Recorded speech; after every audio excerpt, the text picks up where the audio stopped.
OTB AM. This is OTB Sports Radio. Yeah, you're very welcome along to OTB AM. It's your morning sports breakfast show. We're broadcasting live on the OTB Sports, on the app, and also on OTB Sports Radio. The best place to listen to OTB Sports Radio is on the OTB Sports app. Just search OTB Sports in Google Play and in the App Store as well. If you want to get in touch with us this morning, you can always WhatsApp us. 0879 180 180 is the number for that one. Or you can leave a comment wherever you're watching this. We stream on YouTube, we stream on Facebook, and we also stream on Twitter. With us this morning is Máire-Treasa and Cheallaigh. Good morning to you. How are you? Good morning. I'm good. Welcome to my home office. And your home studio. It's broadcasting from home, reducing the commute time for all of us. It's better for the environment, and more importantly, it's better for me.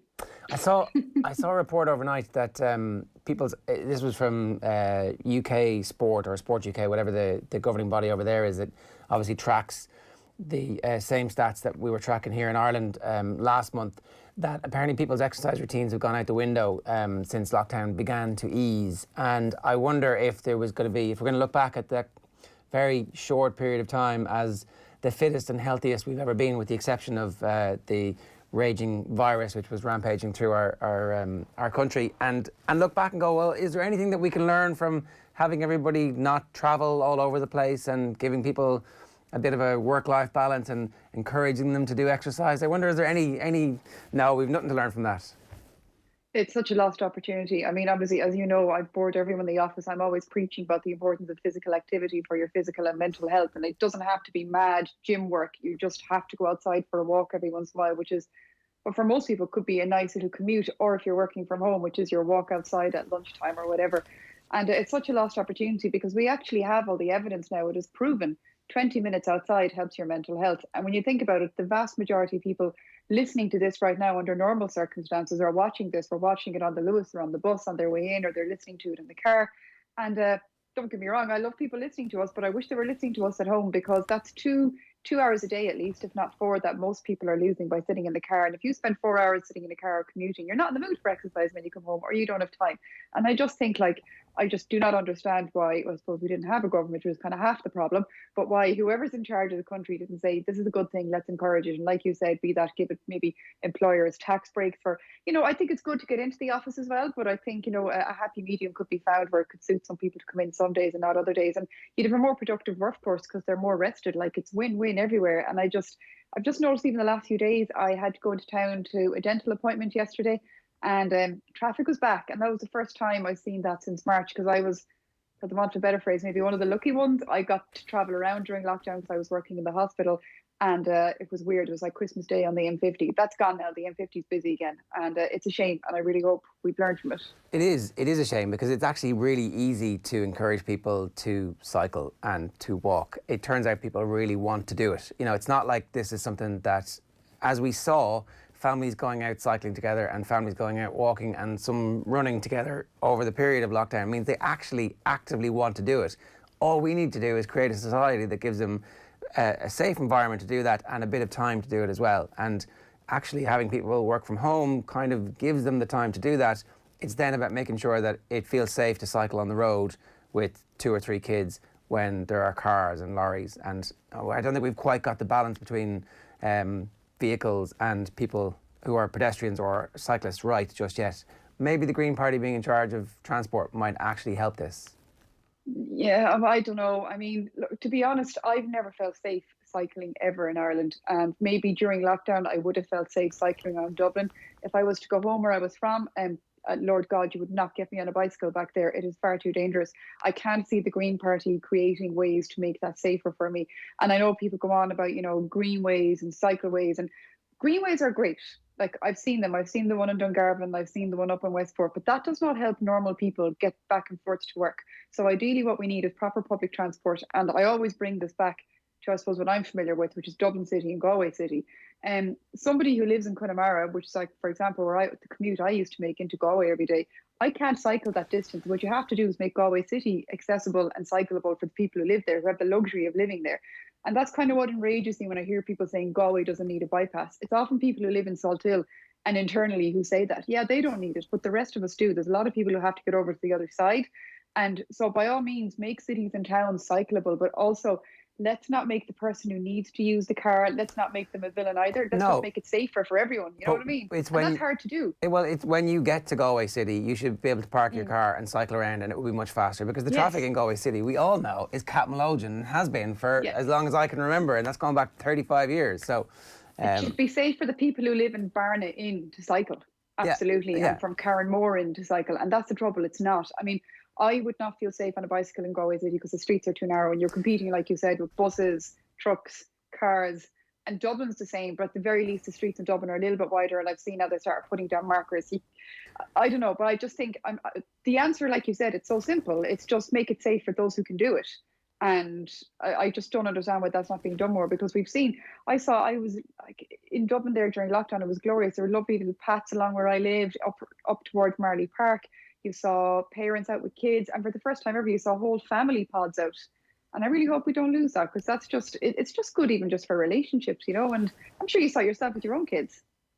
I mean, who knows? It's TBC whether or not they still like me after all of this. We'll wait and see. But certainly the opportunity to get out and do a bit of exercise every day was a lifesaver for all of us. And it was definitely habit forming, and you can see them kind of doing stuff that we wouldn't have done before this. So I guess, like, from like all families, we really hope that we're going to get the opportunity to go out and feel safe on the roads doing the stuff that we were able to do a couple of months ago. And you know, I think that the as you say, it's a mental health thing, but it's a general health of the nation. It will lower our obesity. It will lower the ultimate cost in the health system eventually. The economics of it makes sense. That's the key thing. If anybody is like curmudgeonly about this, is it's going to save us money and it's going to help us live a better life and in a better country. So like, why can't we just do the good stuff that actually seems very straightforward? Like, if you were to use me as an example, last year I had to walk to the Lewis every day to get into town to the Royal College of Surgeons. That was a few kilometres a day that I had to do. Then I had to stand for 20 minutes on a packed Lewis to get in. That was... Oh. We've just lost the Skype line. That was good or bad, was what MT was going with that direction. Anyway, look, I'll tell you what's coming up and we'll get into our first piece this morning.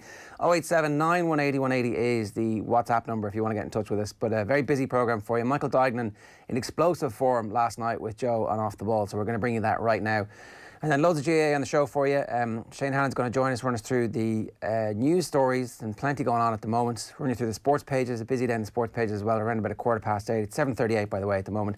Kevin Walsh is going to join us to talk to us about a new coaching initiative, a new business that he has started. And we'll talk a little bit as well about what Michael Duignan has been saying and generally the state of the game at the moment. Colm O'Rourke is going to talk to us about being from Leitrim, essentially. The O'Rourkes are of good Leitrim stock. And we're talking about Leitrim today because Leitrim is Mt Rushmore's. Sean McGoldrick and Tommy Conlon have done the difficult job of distilling down the essence of County Leitrim and giving us exactly what we should be talking about. When it comes to the glorious, beautiful county of Leitrim, that is our Mt Rushmore today. So that's a very busy and very GAA-centric show for you this morning. If you want to get in touch, as ever, as I said, use the hashtag OTBAM. We'll get back to Máire-Treasa just after 8, but in the meantime, sit back, relax, and listen to Michael Duignan on top form here. So I'm not saying this was a hospital pass from the GAA. I mean, it's a tricky situation, but they've laid out the basic parameters of this whole thing, and then it seems it's up to various county boards to figure out the nitty-gritty. Yeah, that's probably sums it up well, Joe. I suppose it's no different than really how the GAA works. You're supposed to manage your county on a county, I suppose, county by county basis. Every county has different challenges, depending on a lot of things: finance, dual counties, and all sorts of plain numbers. Every sort of issues, I suppose, that you have to take into account. But I would have felt. Look, to be fair to GAA over the last number of months, whether it be locally or nationally, I think under an awful lot of pressure. I think in general the GAA, while they've been cautious in their approach, I think they've handled it, very well in terms of a very difficult time. But I would have a few issues about our return to play. First thing I probably wouldn't have done is put a date like the 14th of September when you're allowing clubs to play until the end of October. Or even later, the 11th of October. So it's creating that sort of overlap, as you say. I would have said once you're out of the club championship, you can go back and play with your county. It's very, I think it's very unfair on a county player that's maybe beaten earlier than that, that they wouldn't be allowed back to their county. And I would have also have said that any county that trains between now and that date, we say that was the 1st of September or whatever, give it a window, and then look, most players will either be in the semi-finals or finals by mid-September. But if they're out of it, let them back. But if you are going to train as a county before then, like what's going on reportedly now, I'm only reporting what's going on around the country, I would have thrown those teams out of the championship. Really, that's strict, because it's so. Look, that is the reality here. The inter-county teams are not meant to train until the 14th of September, and yet, I mean, there is a grand tradition in the GAA of rules being skirted when it comes to this kind of thing. So, there, as you said, we've all heard reports and stories, different teams getting together, breaking the rules already. So certainly, as October comes into view, you suspect a lot of inter-county teams are not going to wait until September 14th. John Horan said, if a team is caught breaking the rules, if a county is caught training, we're not intending to punish them. We'd like people to call them out, but we're not actually intending to impose any penalties. So you're saying you kicked them out of the championship? Well, look, I don't want the headline to be to kick them out. I think what you're saying, we've always been skirting the rules. Yeah. This is not skirting the rules. This to me is way more serious than that. We're just coming out of an unprecedented time in all our lives, and we can't talk out of both sides of our mouth here. If community is going to be first and if club is going to be first, for the reasons, it would have been much easier to bring back inter-county from a logistics point of view. But the decision was made to go back with our clubs because every player is a club player. And I'll be honest with you, it's not even disappointing. I'm disillusioned with the direction from inter-county managers, first of all, for forcing and putting pressure on their players to go back training. Because players will do, as I've said many times in the past, they will do whatever they're asked to do. But I'm starting with the inter-county managers, then their county boards for allowing it to happen. I'm also disillusioned with Croke Park for not coming up with stricter sanctions. And the players themselves, and the GPA in particular, for not standing up for the players and saying, we're not accepting this. Because it's hypocrisy, it's dishonest. And what sort of a message are we sending out to young men that are supposed to be leaders in their community at 22, 3, 4, 5 years of age? They're supposed to be leaders in communities. We're running courses for them. We're putting them through college, through the GPA, and yet we're telling them to be dishonest and to be hypocritical is the right way to go about your business. I think it's disgraceful what's happening around the country, and I think it's high time that people in the GAA grew up and grew a pair of balls and called it out for what it is. You're either training with your county or you're not training with your county, and teams that are doing it's just not good enough to say. And I'm very, very disappointed with John Horan and Tom Ryan for not coming out. And it was a great opportunity to stop this sort of, as you called it, skirting with the rules. It's not skirting with the rules. It's breaking them. It's breaking them, but it's also like I just feel so strongly after what we've been through. People have been sick and dying in our communities. We've all been locked up at home, and where communities really should be first. And our clubs, for once, let them have their players without them looking over their shoulders. I've just come out of a meeting with John Mahon and Michael Fenley there, and we talked about these issues, and it's so heartening for me to have two men like that putting me under no pressure, or putting the county under no pressure. I told them how I felt, and we've agreed that our players go back. They're playing the first round of the championships on the weekend, the 24th of July in football, and the bank holiday weekend in hurling. And what I'm also saying to them is, lads, I've no problem with you keeping in contact with your players. I've no problem with assessing the injuries and seeing how lads are going. I don't want crocs. This is club and county working together. It's not club or county. And I'm saying, after the first round of the championship, do we need to maybe get some treatment for some of the lads? Do we need to be looking how they're going? Do we need to, whatever? And the only thing that I would say that I said I would fight for on their behalf is that once players are out of the club championship, that they can go back and train with their county. Yeah, I think that makes sense, because this rule, the 14th of September, with, again, just dates are hard for people to remember on the radio. So inter-county training, 14th of September, and inter-county action is going to start on the 17th of October.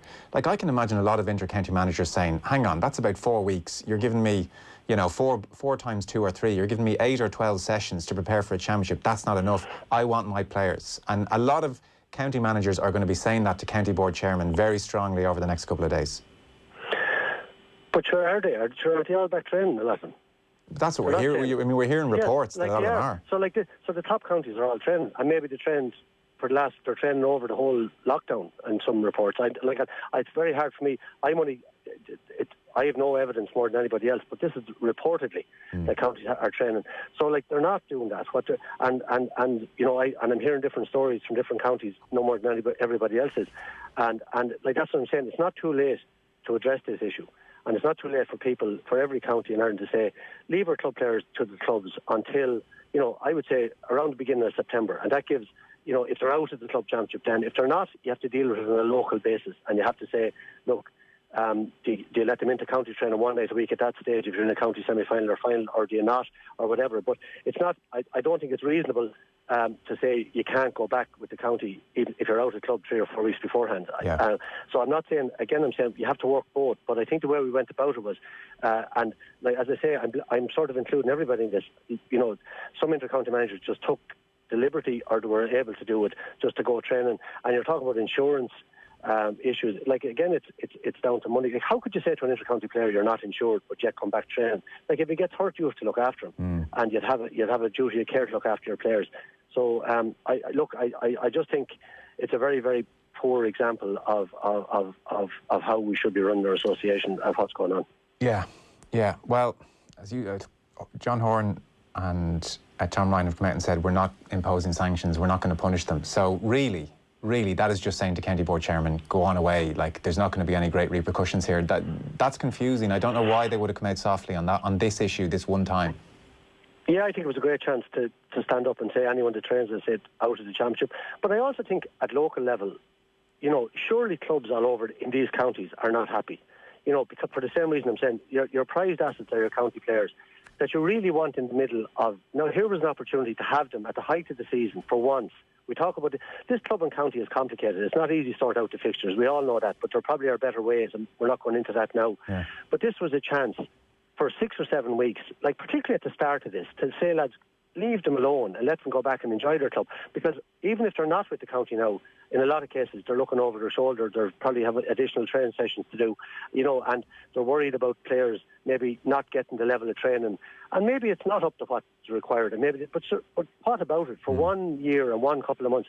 And like I nearly think it's gone to the stage now that if a county that's training now goes on and wins the All-Ireland, it kind of taints their success this year, because like to me, you're not following. And as I say, it's a very, very poor example.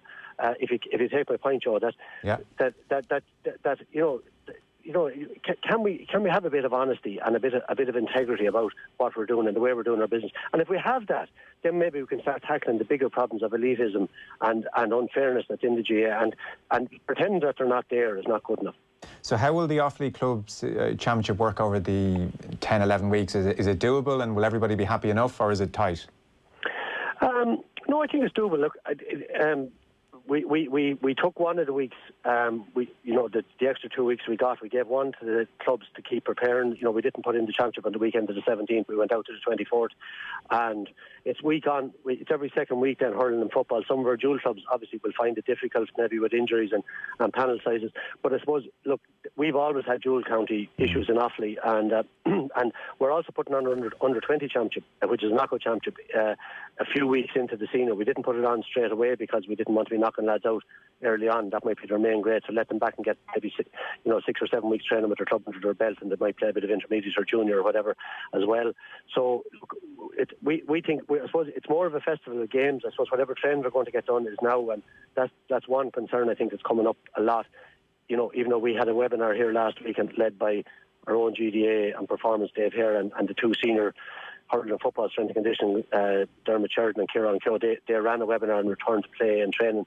But what I'm seeing is, I'd say, clubs, especially dual clubs, are really cramming in the training now, and challenge matches starting this week. So I think that's something that we're going to have to be very, very careful of. But outside of that, as I say, the players are mad to get back. There's huge crowds turning up for training all over the county.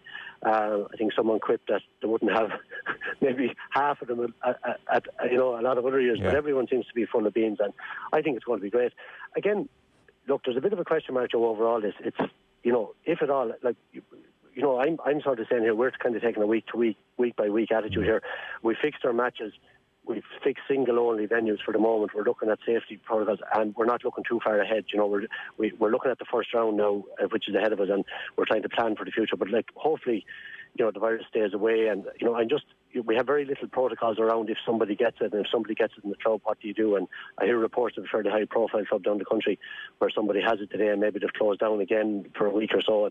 Like, I think we're going to have plenty of teething problems over the next few weeks, and it wouldn't take a lot maybe for this thing to unravel if we saw maybe cases picking up through in our community. So, like, let's take a cautious approach still, but as I say, I can't stress highly enough how strongly I feel that we should leave our players with their clubs for the time being. Yeah, and what does happen if a player or two in a club, maybe on a Tuesday, you get word, well, they're due to play a match on the Saturday and two of them have tested positive? Is that game off? I think, I say we don't, and I'm not, we've thought about this and I have thought about it, and I suppose, look, it is, what choice are you going to have in terms of the other players, your community responsibilities? These players are going home. So, like, that's what I'm saying. That, I was just listening to your piece there about Jack McCaffrey. Like, we would have a club as well, a club or two with doctors on their teams and with people working on the front line. So all these issues are out there still, and I think it's a few weeks away, and that's kind of what we've been saying, that, look, if the numbers stay good and if things stay well, these issues mightn't arise, but they can arise, and it's going to be totally uncharted territory for us all. So, and I certainly not qualified to give medical advice about any of these things. So, I just think there's still plenty. I think we've jumped back into it, and we're delighted to be back. And I think particularly for our young people and our underage, I think to be back up and running, and the risks seemingly are lower at that age group, and the cool camps, and you have all this going on. There's a huge amount of planning going into all these activities, but I still think there's still a cautiousness and a question mark over the whole thing, and let's hope it stays going in the right direction. No, it could all change overnight at any given moment. Just a general point now that you're in as a county board chairman and feet under the table. So, like, take this COVID situation as an example of maybe the broader problem. So it seems to me, looking in from afar, we have 32 different fiefdoms almost, where different, take the COVID thing. I saw up in Derry, Stephen Barker up there told Rory Gallagher effectively that there are going to be games right up until the 11th of October, and that's just the way it's going to be, and he was politely told that's the way it's going to be. We're going to put the club player first.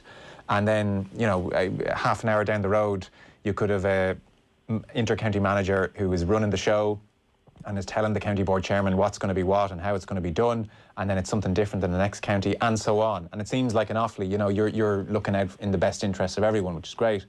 But it always strikes me, there's such a disparity across 32 different counties. Like, do we not need to get to a point where Croke Park centrally get in there a bit more and just dictate what is going to happen? And if there's an inter-county manager and a weak county board chairman, well then, all the players in that county shouldn't be the victims.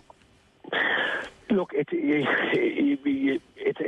complex, Joe. I'm in here about 6 months. I suppose my reasons for going for the job are well documented, but it was just in the best interest of Offaly hurling and football, and going back and looking at our whole culture and where we've gone, and supporting our clubs, supporting our schools, getting back into our schools as well a lot more. And there was some very good work going on, and just trying to build on that. And we were trying to develop a strategic plan and bring a lot more people with us. And we were doing all that. With 3 months in the job, and there was a lot going on. And then you get this, and I suppose it does bring things to the fore. And I suppose that's why I'm disappointed. I think there was an opportunity here, to actually do a reassessment, which kind of happened in society over the last couple of months. We saw decisions made overnight in relation to health and social welfare and homelessness issues were dealt with, or not saying homelessness issues, but maybe issues of people, all sorts of issues that arose out of the COVID. We didn't have time to spend years and years talking about them. We had to go and actually do things, and I think that's a philosophy that I sort of have. If you have issues, you need to throw them out. I don't think anybody has all the answers, but there's certainly, to me, a better way of doing it. And I think it starts with honesty, and it starts with our players. Our players have to be put back into the middle of this. And anyone that can tell me that it's healthy for an amateur sportsman to be given up 31 hours a week to train, that's okay. And what are we doing then? We're trying to catch up then. So if you're inside in the GPA, I'm not anti-GPA. I think some people, if anybody, it's an issue. I think that if any of us are past players and there's a number of us out there asking questions around the GPA, you get sort of brandished as being old-fashioned and not support them. I'd be the biggest players man that's out there. But where I see the problem is the GPA are saying there's 31 hours a week on into it. So the answer to that is, we'll promote education, we'll promote mental health and well-being, we'll put courses in place, we'll give scholarships, we'll get better mileage. But that's not addressing the fact that they're still doing 31 hours a week. All that is doing is that we're compensating them for doing that 31 hours a week, which is causing a lot of the problems that we're having to set up these supports for in the first place. And what's the easiest way to cut 31 hours a week? The easiest thing is to, I think it has to become, from a funding point of view, there has to be more disparity, or there has to be more of an equalisation. Because if you have a county that has plenty of money and they're able to pay for the backroom teams. I was only starting with the players now. The backroom teams is another issue. There's 20, 30 people. So what's happening is the gap is getting wider between the haves and the have-nots. So what are the rest of the counties really then? Bar maybe the top 5 or 6, maybe 7 or 8 in the good. We'll take our Division 1 hits. What other county in Ireland at the moment, realistically, outside the top 5 or 6, have a chance of winning All Ireland? Nearly ever again under the current system. And that's the reality. So what are you then after that? You're really only going to be cannon fodder for the big teams. And so what we want to do in Offaly is we want to get our structures right. We want to improve the standard of our players. We want to, give them the best chance they can to compete. But unless there's a level playing field much wider than that, we still won't be able to, because we don't have the numbers, human resources, and we don't have the finances. And whatever about not having the human resources, if the finances are level, well, you might get a bunch of players like what happened to us in the 80s and 90s and 70s, 80s and 90s that could compete across the board. So, I think finance is a big thing. But even outside of that, just say, look, our county players are going to be available 2 nights a week. They'll do a night or 2 in the gym on their own, and we're not going to train in November and December. Wouldn't that be a great start?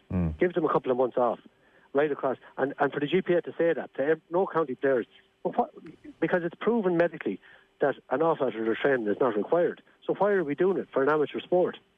And it's just got out of control, and nobody has said stop, and it's become the all-powerful. And I say anyone that criticises it is considered to be out of touch. And if anyone thinks that, and I think, Joe, I know I'm going on a bit, but if you take, I'll explain why it's so complex. If you take this great Dublin team, everyone says it's money, and it's not. Those players, if you look at those players and look at a lot of their backgrounds, they come from families steeped in GA. They have that love of the game. They have that tradition in their own families. A lot of them came from small clubs that didn't have a whole lot.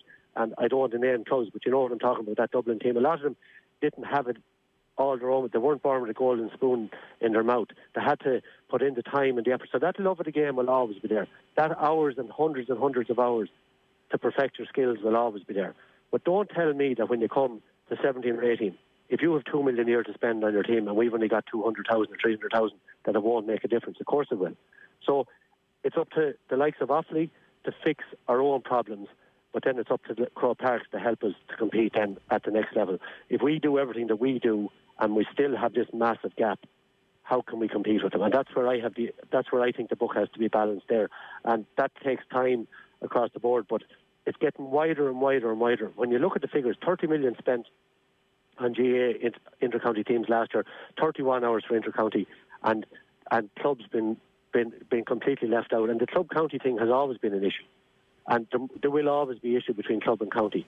But there shouldn't be this almost hatred building up now. And nearly to be, I think it was Kieran Cunningham saying, Jesus, if you say something that you like county football or hurling now, it's nearly a bad word. You know, like I love county hurling and football. I love the standard. I love this great Dublin team. I love the great and the Dublin Mayo rivalry. The Dublin Kerry matches have been outstanding. And then in the hurling, look, we've just been spoiled over the last 10 years. So it's not anti the games. It's not anti thing, but there has to be a balance somewhere. I think that's better than what it is. And we had a chance here now just to make a change, to say community comes first, nearly family comes first, and being with your own people comes first. And what have we done? We've jumped straight back in to the inter-county rat race again. And I just think a lot of people want to have a look in the mirror. And as I named them all earlier, from top to bottom. And it's very easy to blame Croke Park for this, but when there's no, when the inter-county manager, who is very powerful in these counties, and they're trying to win McCarthy and Sam Maguire, they won't make any. These are all ruthless operators who want to win. But they shouldn't have been allowed to dictate in this case by their county boards, and they shouldn't be allowed to dictate by Croke Park. And the players themselves should stand up and say, no, lads, by the way, like Jack McCaffrey, I wonder is this, I don't know what Jack McCaffrey, but he doesn't think, maybe he just wants to go back and play with his club for the next few months. I don't know. I know he's a doctor as well, and let him speak for himself. But I think, a lot of players could have stood up here and said, instead of just being ruled by their inter-county manager, say, by the way, no, I'm going to play with my club now for the next. And maybe the ultimate answer was not to have any inter-county this year. Just leave it at the club. Missing this? I remember Ollie text me Solskjaer. One or two people would get hold of my number, unfortunately, and he would text me. Then get this, the all-new OTB Sports app. Off the Ball, Ireland's premier sports channel, now has a new home, featuring the biggest names in Irish and world sports. Podcasts, interviews, news, commentary, analysis, plus almost 20 years of sporting archives. All free and ready when you are, at home or on the go. The new OTB Sports app. Download it now from the App Store and Google Play. OTB AM on OTB Sports Radio, Ireland's first and only sports radio station. Football is back. Aguero makes it 3. Chelsea switch off at the back. Like the rest of us returning to work, the Premier League is also back. Keep up to date with the latest scores on the OTB Sports app. Live updates and analysis of this summer's Premier League action. The OTB Sports app. Live score updates straight to your phone. Missing this? When that didn't materialise, I think both Paulie and myself probably looked at each other and kind of thought, what next? Then get this, the all-new OTB Sports app. Off the Ball, Ireland's premier sports channel, now has a new home, featuring the biggest names in Irish and world sports. Podcasts, interviews, news, commentary, analysis, plus almost 20 years of sporting archives. All free and ready when you are, at home or on the go. The new OTB Sports app. Download it now from the App Store and Google Play. OTB AM. Some quick fire reaction to Michael Duignan. That interview was leadership, not the waffle that has been spun from Croke Park so often in the last few weeks, says Jerome O'Driscoll on Twitter. And Isle Cody says, Michael Duignan is a revelation on the radio this morning. Balanced, fair and sensible. Yes, I typed that. Hashtag OTB AM. Máire-Treasa and Cheallaigh, it was fairly powerful stuff from Michael Duignan last night. There's loads in it. There's loads and loads and loads in it, actually. One thing that, obviously, the headline was teams should be kicked out if they're caught training, as opposed to we're not going to punish them, which was very interesting, and we can talk about that in a moment. I actually thought that there was a subtle point in the middle of that where he talked about, what was the exact line? Essentially, that if you win an All-Ireland this year and you've been training away while the rest of the country wasn't, there's going to be an asterisk. Not a Liverpool-style asterisk, but a genuine asterisk, because you've pulled the wool over everybody's eyes. And what's the point? Like, what is the point in cheating to win against all of your peers? It's like, okay, great, well done. You're the best cheat. Congratulations. Well, this is it. And to be honest, funnily enough, out of all the reports of places that I've heard allegedly might be training, be they club or be county, the reports I seem to have heard are from clubs and counties that I don't know would be in the shake-up anyway near the end. I mean, take from that what you will. But I thought it was really interesting as well how he said these managers are ruthless and they're driven to win. But I think it's about time that managers who are so ruthless and so driven to win that they do it at all costs need to take stock and realise actually your methods aren't working. They've been proven to not work. Like Michael Duignan cited the ESRI report there, 31 hours a week being spent. A lot of that's being spent in cars travelling back and forth to training, following training plans that have been laid out for you at the start of the year, and you have to do it no matter what, even if your body isn't agreeing with it. And it just makes no sense because, I mean, for the love of God, we have all the evidence now. We know happy, rested players make better performers. 31 hours a week, a lot of that spent sitting in a car or the back of a bus crisscrossing the country is not a happy, rested player. So it makes no sense. It absolutely makes no sense. And I don't know why they're persisting with it, but I just thought it was really interesting as well how Michael Duignan, the difference between the likes of me and a Michael Duignan is he has a whole pedigree and a background that I will never be able to achieve, and nobody wants to listen to me or people like me, but they might listen to Michael Duignan because he has all the pedigree he needs in spades. He has the experience, and now he's in the right position as well. So he's actually put his money where his mouth is. It's very easy for us to sit and say, oh, this is terrible, but he's actually gone in and done it.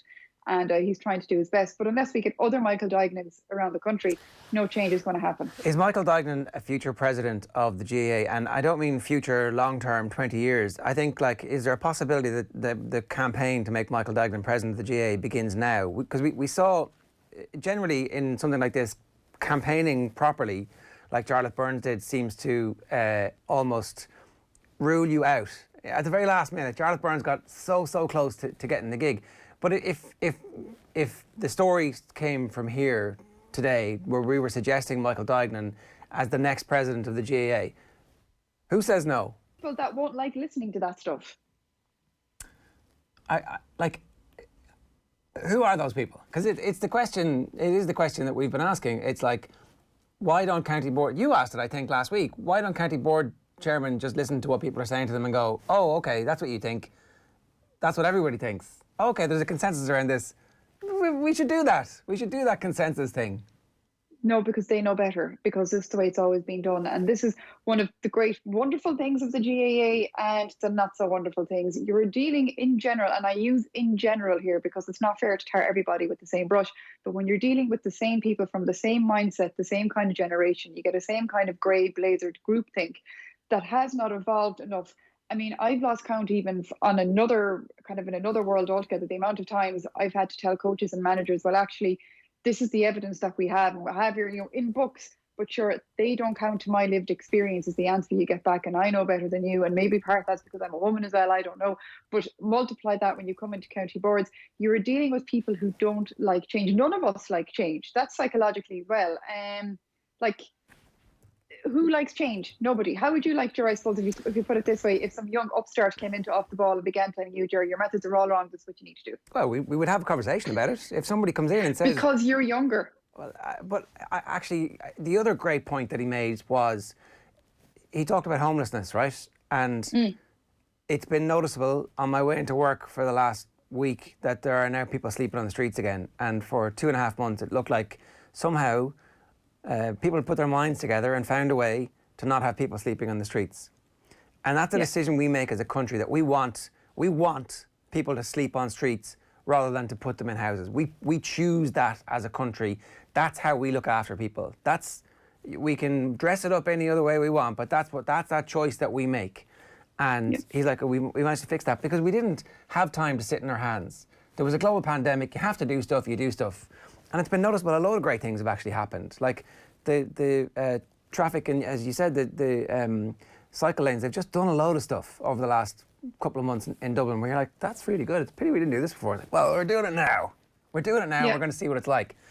And there was an opportunity, and some sports have seized it, and other sports are going, I'm just going to sit in my hands here and have a look at what's happening. So, like, I actually think that something like Michael Duignan last night on the radio, and again this morning as people wake up to it, could be a touch paper that lights and just ignites something here, if people get behind it quickly. This is the trouble, you see, and this is where it actually comes back to the clubs, because this is where the clubs have their own golden opportunity, which is the delegates they choose to put forward toward county, and then who the county eventually puts forward for things for Congress and things like this, because this is the problem. As you've seen, have you ever sat at Congress? Not many women in there, not many people under 50 or 60. It's improving ever so slightly. So that's where it comes back to. And then these 31 hours a week, when you think about it, the young person who's actually playing football doesn't have much time to be involved in the admin as well. And sometimes, and I don't want to be, again, tarring everyone with the same brush, because there are some wonderful administrators out there as well.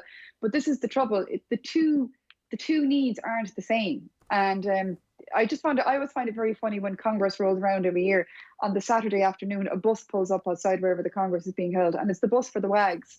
And the wives are taken off on a spin somewhere on a day out. And, and there's 1 or 2 women involved in Congress, not very many. I can't imagine their husbands going off on the same trip as well. And I just think that part of it is a little bit out of touch, and we need to start with diversify. Like you just said, like the whole society of Ireland, it has changed. And I don't think the GAA yet, like so many other organisations, we're not reflecting that change. But the trouble is, when we're not reflecting that change within the GAA community, people's minds and bodies are getting damaged, mindsets are being damaged, and people's opportunities are being swept to the wayside. And too many people, I think, have too much power in certain... I just don't... I would said it on Sunday, I was speechless. It's rare for me to be speechless. I just cannot understand why somebody in the top echelons of Croke Park cannot pick up the phone and say, hey, Mr. X at Mr. County Board, stop doing that, or else. I don't know. Stop training. In a specific example, stop training. Well, and all they had to do was say there's going to be very severe punishments. We're going to kick you out of this year's championship. Like, it would have been draconian, but it would have nipped it in the bud. It's like when you weren't allowed to drive anywhere, the guards put people on the roads. They checked, and everybody did exactly what they were told. When we make it mandatory to wear face masks on public transport. There's no check, so it doesn't matter. Nobody does it. It's kind of just how life works. You have to, you set down a regulation and then you enforce the regulation. If you don't enforce the regulation. So when you're telling a county board, don't have those lads training, they're thinking, but the others are. So therefore they're making them do it, you know? So, I mean, the face mask is a very good analogy for that. And like you said, it has to be policed. And I just catch one county at it, make an example of them, throw them out of it if it needs be. And then people say it's not fair on those players. It's not, but sometimes somebody needs to take the cure here to fix this disease, because it's really, really unfair. I think Michael Duignan really, like I said, me and you can talk about this till kingdom come. Nobody's going to listen to us. They might listen to Michael Duignan, because why wouldn't they? He's Michael Duignan. Loads of people are listening to us, MT. Don't undersell yourself. A tainted All-Ireland. We used the word tainted, which I think is brilliant. Yeah. It is brilliant, because all of a sudden it casts a pall over those teams who are cheating and going against the rules, because it's cheating. If everybody has a set of rules and you step outside the set of rules thinking these aren't for me, that's cheating. And let's see if let's see where that lands, and let's see who's shifting uneasily, or who's feeling guilty, or who's brazenly going, that doesn't apply to me. Let's wait and see now over the next few days, because there is a cat amongst the pigeons, and Michael Duignan is all over the back of the papers after his appearance last night as well. Let me tell everybody about what's coming up here, because it's a very busy programme for us. We need to start getting into it. Shane Hannon is standing by, going to give us the sports news in just a moment. Then we're going to bring you through the sports pages. As I said, Michael Duignan is essentially the lead in many of them. Kevin Walsh is going to join us, the former Galway manager who's set up a new coaching business. We'll talk to him about the art of coaching, and I suspect some of the stuff that Michael Duignan was just talking about, because this story is definitely growing legs over the last 12 hours or so. Colm O'Rourke is going to join us at 8:50, specifically to talk about his Leitrim heritage, because today Leitrim, the least populous county in the country, is getting the Mt Rushmore treatment, with two of its favourite sons, Sean McGoldrick and Tommy Conlon, doing the needful for us from around about 9:10 this morning. So a very busy GAA programme for you this morning, and the number to get in touch with us is 087 9 180 180. You can use the hashtag OTBAM as well. So Shane Hannon is with us. Shane, good morning to you. Morning, lads. How are you keeping? Are you a club GAA player, as a matter of interest? I was. I'm retired at the young age of 26. So I kind of bit disillusioned with the whole commitment levels required. And then I guess when you're up in Dublin as well, you don't feel the need to join a club. You don't feel that local sense of belonging, I guess, that you would to Monaghan Harps, which is my local club. But who knows? I might make a return. I'm after buying a Gaelic football last weekend, so might make a return yet. Haven't got the boots yet, though. Monaghan is one of the best administered counties in the country. It has a long and storied tradition of producing administrators with vision and with purpose. Like, you think back to Sean McCaig, you think back to the recent Director General, and by all accounts, club football in Monaghan was actually very player focused, and you got loads of games and knew exactly what you were supposed to do. And even in that environment, you found it difficult to stay committed. Yeah, I know. When you put it like that, it makes me feel a bit guilty. That wasn't my intention. Sorry. I mean, and the worst thing about it as well, Sean McCaig was actually my principal in primary school, and Pádraig Duffy was my principal in secondary school for a time as well. So both of them, both a former GA president and GA director general, and yet the impact was not as strong. So see, did you not actually even that balance? Did you not get enough games? Was that the issue, or were you not good enough? No, I was a decent full forward, Jar. I mean, use the height, 6'4", put it in long, high ball in, no problem. But it kind of just it was a commitment thing, and I was big into the soccer as well with Monaghan Town FC. So the two don't go hand in hand. There's too much training involved there, and we have to go out for these runs and stuff now as well. So that's taken away from it. You could say it adds to it, and maybe this duathlon training we're doing could put me in prime position to go back to the GAA, but it remains to be seen. Okay, Shane, I know we're short on time here, so what have you got for us? Yeah, we'll kick off with the Premier League this morning, Ger, because Burnley boss Sean Dyche is hopeful his side can maintain their push to qualify for Europe next season. They did themselves no worries last night anyway with the win. They're 8th in the Premier League table this morning following that 1-0 victory at Crystal Palace. Ben Mee marked his 300th appearance for Burnley with the winner in that game. Despite missing a number of key players with injuries, Dyche did say his team will keep pushing to secure a Europa League spot. That's 13 clean sheets and 13 wins. That sounds pretty good to me. If you get both ends of the pitch right, you're going to probably have a decent season. It's probably just one of them things that's awkward now because of the players' situation. If we had the players with us, I think we could go even stronger until the end of the season. While Manchester United continue their push for a top 4 finish, they take on Brighton on the south coast tonight. United currently 5 points adrift of the Champions League spots, while Brighton sit 6 points clear of the relegation zone. Kick-off at the Amex Stadium, and that one is at.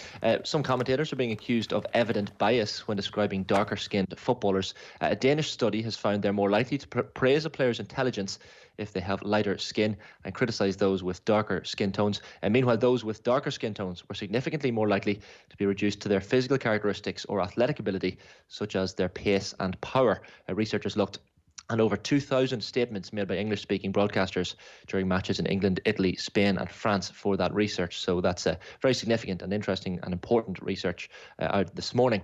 As we've been mentioning already this morning, Michael Dignan says the GAA need to have a stronger stance against inter-county teams who train before they're supposed to.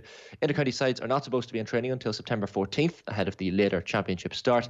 And Offaly County Chairman Dignan has said sanctions should include teams being thrown out of the championship. You can read Michael Dignan's full comments and watch the whole interview on otbsports.com or the new OTB Sports app, available to download for free right now in the App Store and Play Store.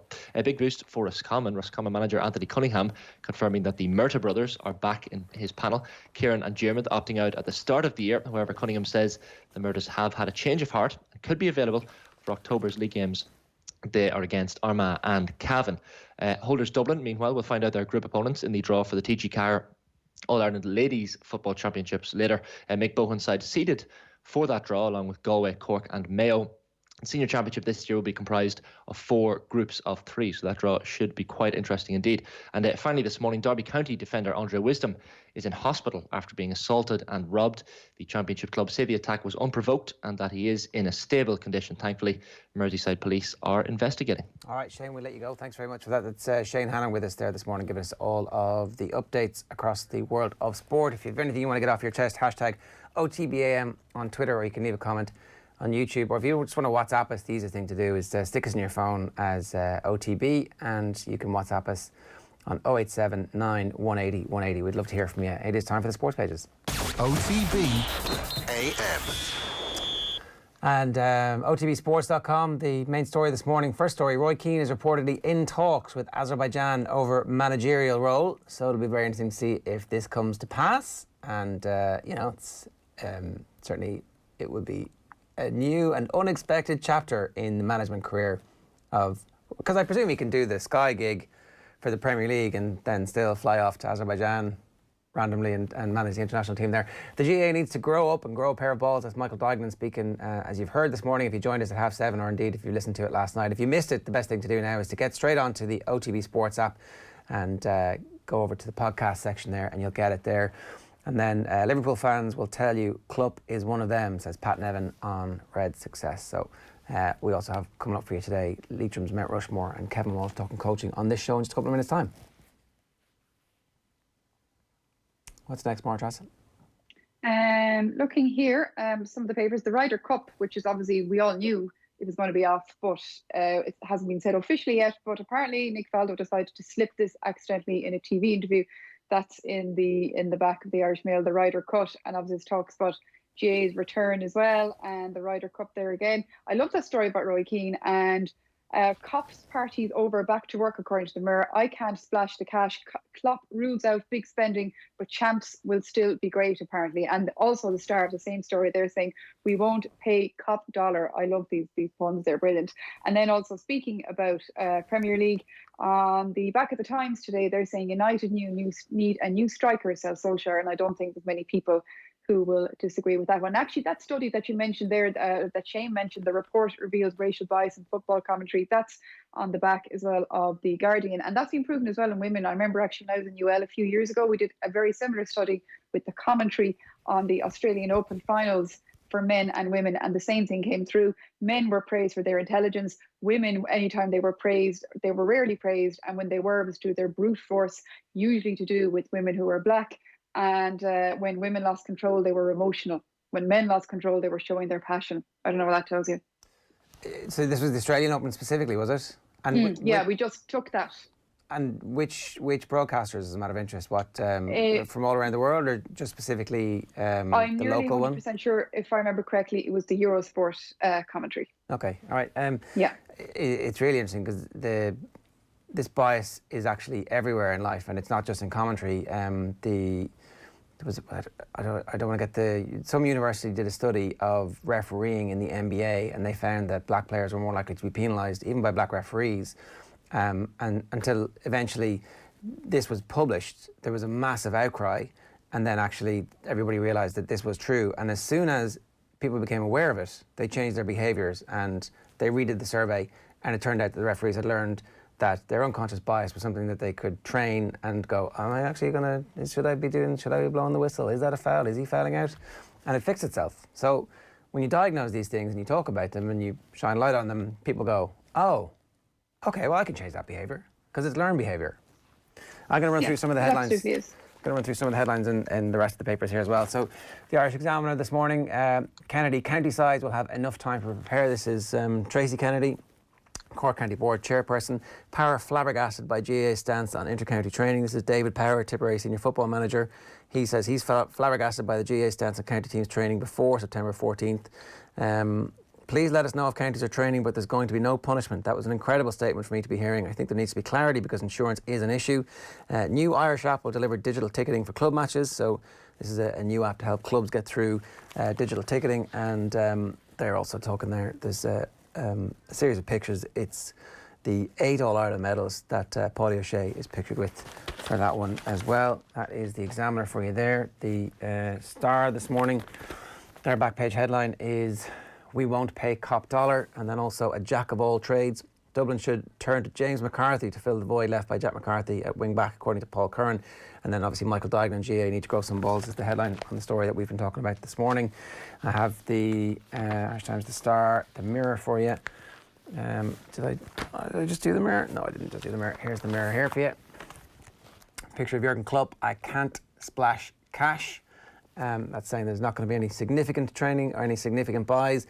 Then it's Black Power. Hamilton's new look Mercedes is in tune with the times. Lewis Hamilton and his Mercedes as the Formula One team do their bit in the battle against racism. So after the Mirror, we're going to go to the Sun. And the Sun is Roy Keane on their back page. As Roy got a new job, Roy Keane is in talks with Azerbaijan about becoming their new boss. And then also Skip Ben, Coles Eagles, Clarets make Mealine for Euro places. I actually don't know what any of that stuff means until you kind of go, oh, Palace 0, Burnley 1. That's what it is. Palace 0, Burnley 1. Skip Ben, Coles Eagles, Clarets make Mealine for Euro places. Does anybody speak like that? Does anybody? No, nobody does. And maybe I'm the minority here, but now that Liverpool have won the league, I'm just like, I don't care anymore. Just finish it off. Blow it up, ref. Yeah, exactly. And then Ole Gunnar Solskjaer says he needs a new striker. So after that, we have the Racing Post and obviously the Derby declarations. The Racing Post is basically just saying how amazing the weekend is going to be in terms of racing because star-studded entries unveiled for Derby and Oaks on Saturday. Enable, Guyat and Japan set for epic eclipse on Sunday. Owners to share in excitement as ban from tracks is lifted. So they're obviously very happy and they're very happy to be back. Printed as well. And United are starting to look the real deal. Is the story there. The Telegraph, if we can stick that up, if we have it. I'm not sure I do. I don't. I'm sure it's a cricket story. It probably is. I'm going to put my head in the block and say they have a cricket story for this morning. The Herald are leading with Paul Curran saying that Dublin will find a way to deal with the absence of Jack McCaffrey. I'm not sure they will. We can talk about that in just a moment. The Irish News, if we have the Irish News for you there. Don't know about the Irish News, but the back of the Echo has a nice piece today, I think. The Leeside legend for the day is Cove-born boxer, the gorgeous Gael, Jack Doyle, heavyweight boxer Jack, larger than life. And when you look, there's a beautiful black and white photo there, and he was a gorgeous Gael back in the day. And I think that's really, if you're into going down memory lane, that's a nice one to go on. That's the Echo, yeah. And then we can stick up the PDF there of the Irish News. Bonner will do all we can to face red hands in Ballybuffet. I see no reason that it should be anywhere else. So it'll be interesting to see exactly if they do move that game to Croke Park. But Declan Bonner, fairness to him, has never shied away from having an old tilt at the powers that be. And sometimes it seems to have worked for him. Certainly it's worked as a rallying cry to get people behind that Donegal team. So if they want to play the game in Ballybuffet and it's safe to do so, I suppose that's going to be the big issue, isn't it, about health and safety. So I'm going to show you what's on the OTB Sports app for you this morning as well. So obviously your home feed, you get to pick that yourself when you select, and you can click on the little human icon in the top right hand corner and change that, and you can scroll down and then see all of the stories that we've provided for you. At the bottom you can click on radio, and one click you get our live 24-hour radio station. Our video is every piece of video that we do, and then our podcast network is festooned with podcasts. This is actually the best place to listen to the podcast because you can subscribe to the individual feeds, and then you can get a notification whenever we update them, which we do lots and lots of on the OTB Sports Podcast Network. So loads more to come. I did want to talk to you a little bit about what Dublin are going to be like without Jack McCaffrey. Conor McKeown last night saying that he's been one of the most influential players in the team over the last decade, and it's true. Like, digs them out of holes when they need a hole to be dug out of, makes the other team think about him in a way that they probably have to think about a few other Dublin players, but like everybody else kind of has a job. You mark Con, you mark here in Kilkenny, but you can put somebody on the speed of Jack McCaffrey, but you might also have to have somebody else detailed to make sure that they're picking him up when he actually wins the race that he's going to win almost 9 times out of 10. So I don't know if it's going to be straightforward for them.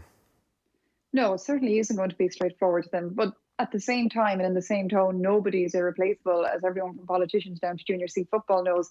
I remember actually, I think it was Ronan O'Gara saying before that, they won when he was at Munster, and when Paul O'Connell was out injured, they still managed to go on a pretty good run, despite the fact that they were without Paul O'Connell. So that comes down to good coaching and good management and knowing who your players are. And also, Dublin played a certain style, and Jack McCaffrey, perhaps a lot of it was to do to fit around Jack McCaffrey's style of play.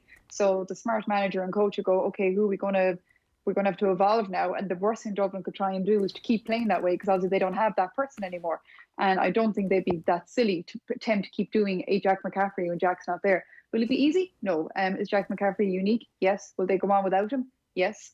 Will they be better? Who knows? That's the big question, really. The counter argument, of course, is that Ronan O'Gara has proven to be irreplaceable for Munster, and they haven't been great at getting somebody to fulfil the role of the number 10 from Munster's perspective ever since he's gone. So that was the story with that one, and I suppose there was other bits and pieces in the papers this morning that we might come back to a little bit later on as well. So, there was one I just wanted to do very briefly here.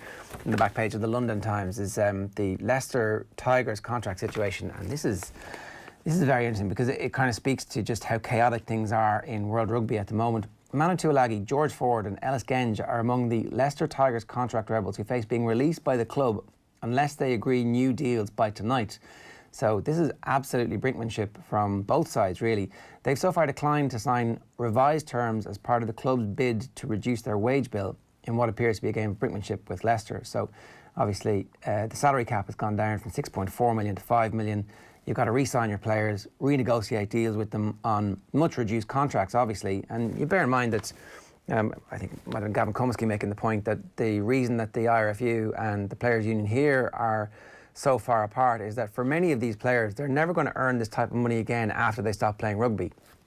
Some of them will, some of them will go on to have very successful business careers and whatever afterwards. But for a lot of them, this is their at-bat where they actually get the opportunity to make some proper serious cash and set themselves up for life or for retraining or for whatever it is they want to do. And now, over the next 2.5 or 3 years, they could be losing anything between 200 to 400 grand. That's a lot of money when you take it out of your entire lifetime earnings. Absolutely. That's your house bought, and without that, you have to go and find it somewhere else. And especially, I suppose, if I was in the shoes of a rugby player, I'm thinking I'm literally putting my body and at times my mind on the line here to play professionally for you. I see the amount of money you guys are raking in different ways between TV deals and this, that and the other in World Rugby. Give me what's mine, because without me, you ain't got a product. I'm sure that's what they're saying. And when you compare it, you might say that's a lot of money until you compare it to Premier League, which is obviously apples and oranges. And you'd be thinking, God, why didn't I start playing soccer instead as a child instead of rugby? But this is the thing. People sometimes look at the money rugby players make, or even TV presenters, to use the old Irish parlance. But the thing is, these people, they could be dropped tomorrow. They could be injured tomorrow. And then what? Unless you have that money in place and a plan in place, you're kind of up a creek without a paddle there. Because what have we got? A handful of former rugby players who make it as analysts, and who make, and then a smaller handful again who make it earning a lot of good money. it's precarious. And much smaller still, who end up in coaching, and until you actually get to the top of the coaching tree, you're not earning great money. And even then, in Irish terms, you know, you're kind of being done a little bit of a favour of having the gig in the first place. And sure, you know, it absolutely, it's a very difficult situation they find themselves in. If the game is going to survive, they're probably going to have to take some sort of a cut. And I'm sure they're looking at the IRFU and the bank of cash that they've built up over the years and the assets that they have, and they're saying, I mean, what's fair here is that maybe you guys have to just, you guys take a bit of the pinch, and we're going to be, you keep talking about the importance of the senior international team and generating revenue for everybody. Well, that's us, and so you're going to have to protect us to make sure that we're capable of continuing to generate that revenue for you. So if you want to get in touch with us this morning, 087 918. I don't know if there's that much sympathy for anybody. That's the other thing. Yeah, it's funny because I don't know if there's that much sympathy for any of the sports organisations, really, for the FAI, for the difficulties that they have found themselves in and steered themselves into, and for the IRFU when they're up against the players. From the FAI's perspective, it's essentially, it's hitting a reset button. And that was the other aspect of the whole kind of sports administrator thing. When Michael Duignan comes on, you understand that he's doing it because he doesn't want to actually be there. Like the best part about Michael Duignan is that he doesn't want to be the county board chairman. He felt like he had to do it. For a lot of people in other sports administration roles, and think like, who are the people who want to be in charge of the new FAI, or the FAI as it is now? Who are the people who want to bubble up and be on those IRFU committees, and who actually wants to go to Congress to volunteer to sit in that room and be one of those grey men who vote on rule changes? Like, it's not a very exciting or appealing job for people who would actually be good at it, is it? No, and it's quite thankless as well. I mean, I know in fairness, all we've done this morning is rip them apart, but I mean, there's a lot of people who've given their lives and souls, like you said, to this, the Michael Duignans of the world, who are doing it for the good of the sport, and they love it and they bleed it, and it's their lives morning, noon and night, and it sucks nearly the good out of them. And you'd be thinking, in some sense, it doesn't matter how much you pay these people, you're never going to pay them enough to do these kind of jobs, or even how many expenses they make or whatever. It's just it's a hard thing, because it's a bit like politics. I think you're never going to please everyone, and especially when you use, you know, big organisations like the FAI, the IRFU, the GAA, because it's got so many prongs. You know, you've got people from under sixes up to elite level athletes, and trying to please all those people, it's hard. You're trying to round squares all the time. And yeah, and often, like you said, for some people, then it's a little bit of power. And it's a bit like, you know, the coach who couldn't make it coaching the senior football team, and he's down coaching the minors now, or the under 14s, and he's beasting them into trying to make them into the elite player that he never was, or the elite team he was never allowed to coach. And sometimes I do wonder, sometimes see some administrators, we've all come across them, you know, those who can do and those who can't, admin. 8:33 this morning here. I want to tell you about this. This Friday at 12 o'clock, we're giving you another chance to win €1,000 in our new game show. It's called Know Your Football. The prize fund has been reset after we had a prize fund of £2,000 last week, and that was split 4 ways after all 4 contestants got 15 questions correct. It's really simple. It's 15 questions about football, and if you get all 15 right, you end up sharing in the prize pool. The first week, we had nobody get it right. Last week, that's why the prize rolled over from £1,000 to £2,000. 4 people ended up making it the whole way through. Very exciting. Live at 12 noon on Friday. Log on to quiz.otbsports.com. Make sure you do it with about 10 minutes time to spare, because you just need to get registered. So at around about 10 to 12, the quiz will start at 12 o'clock. Know Your Football is brought to you in association with Paddy Power. Check out paddypower.com for their great offers, and always gamble responsibly.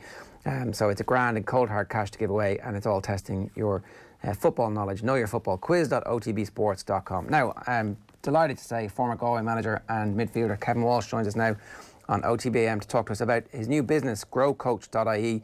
Kevin, how are you doing? Sure, good morning. How are you? I'm good. The kind of perfect time to be setting up a web-based training program for coaching when the whole world is looking around for a little bit of guidance and stuck at home. So your timing with growcoach.ie seems to have been impeccable.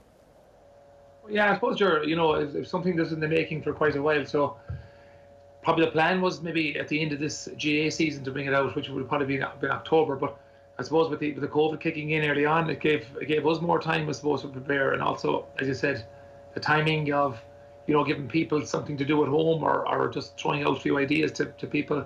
And I'm sure there's always people looking for some nuggets out there, like we are ourselves. So the timing was probably right, but the COVID probably, the kicking in at the timing probably helped to maybe bring it forward a bit. Can I ask you, I have this kind of sense that we don't fully value coaching in Ireland the way we should do, that, you know, the whole notion of coaches somehow seem to get a bad rep. And I would actually think in GAA a little bit too, that there's kind of there's a snobbishness that, like, if an outside coach comes, I heard the phrase carpetbagger used about a coach by a high-profile pundit about a high-profile coach, and I thought it kind of speaks to this whole sense of we don't value coaching enough, that we all need a bit of coaching in various stages of our lives, and having the humility to ask for it and knowing who is good would serve us all very well. Yeah, I suppose you look at it, you know, sometimes I suppose one of the things that you learn as you go along is that sometimes maybe we think we know it all ourselves, and sometimes, you know, it's good to have a certain amount of ego, but I think sometimes the ego can stop you from learning. So it's something that we would have been big on, that you know, anywhere you can talk to somebody that may have more knowledge than the angles you're looking at yourself.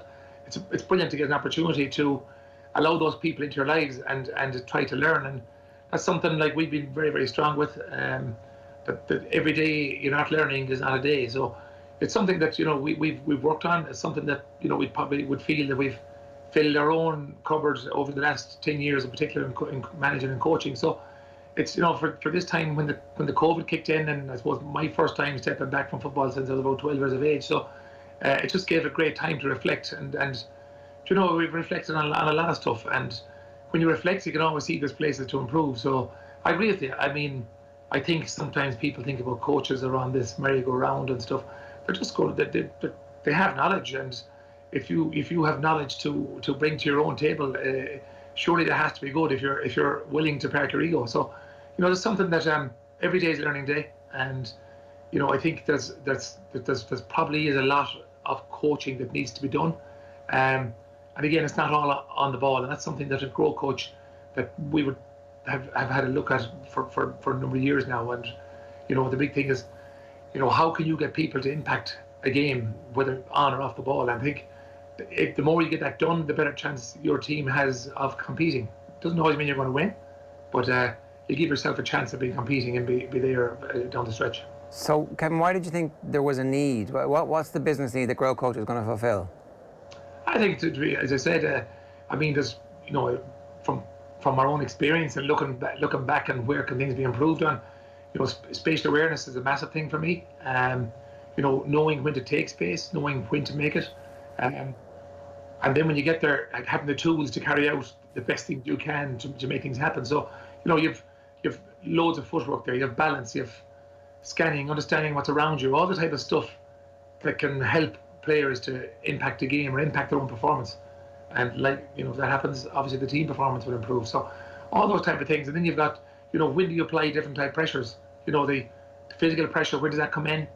When are you outnumbered, that maybe you might do a still type pressure or a coaxing type pressure, and then having the footwork to go with that. So there's loads of stuff there, you know, I certainly believe it can be put into our sessions, that just allows every player, whether on and off the ball, to impact that game. And do you feel not enough coaches are doing this? Are you looking at teams and going, that player could be improved with a little bit of this type of coaching? Yeah, look, it's anytime you're playing an opposition, you're obviously reviewing the opposition. You're looking at the individuals.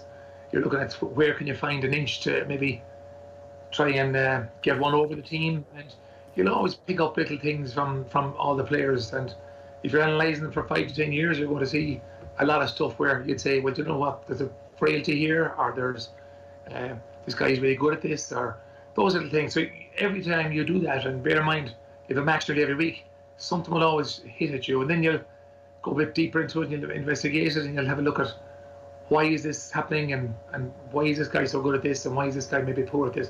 And I think a lot of that probably isn't being picked up because, you know, we love the Irish people, the Gaelic games. It's brilliant to watch great matches, and sometimes if you really look into great matches, they're probably the most matches there's a lot of mistakes made in. And, you know, if it's a bit off the cuff or, you know, man-to-man all the time and hoofing the ball out or hoofing it back in, it's exciting to watch. But, you know, things have changed over the years. I think, you know, the bit of hoofing that went on back in the 80s and 90s is probably gone out of the game as much now. So, and you've got cornerbacks and fullbacks who will come up the field. They're all very, very good footballers now. So they're not just staying in their own corner. So how do we, you know, deal with that? And all those questions, I suppose, there's heaps of questions there. How do I practice those skills? What pressures can I apply to put my opponents under pressure? What space do I take and where do I take it? What's the reasons for it? There's loads of questions if you go into it deeply. I do think there's something there that is certainly missing in most coaching that could be brought in.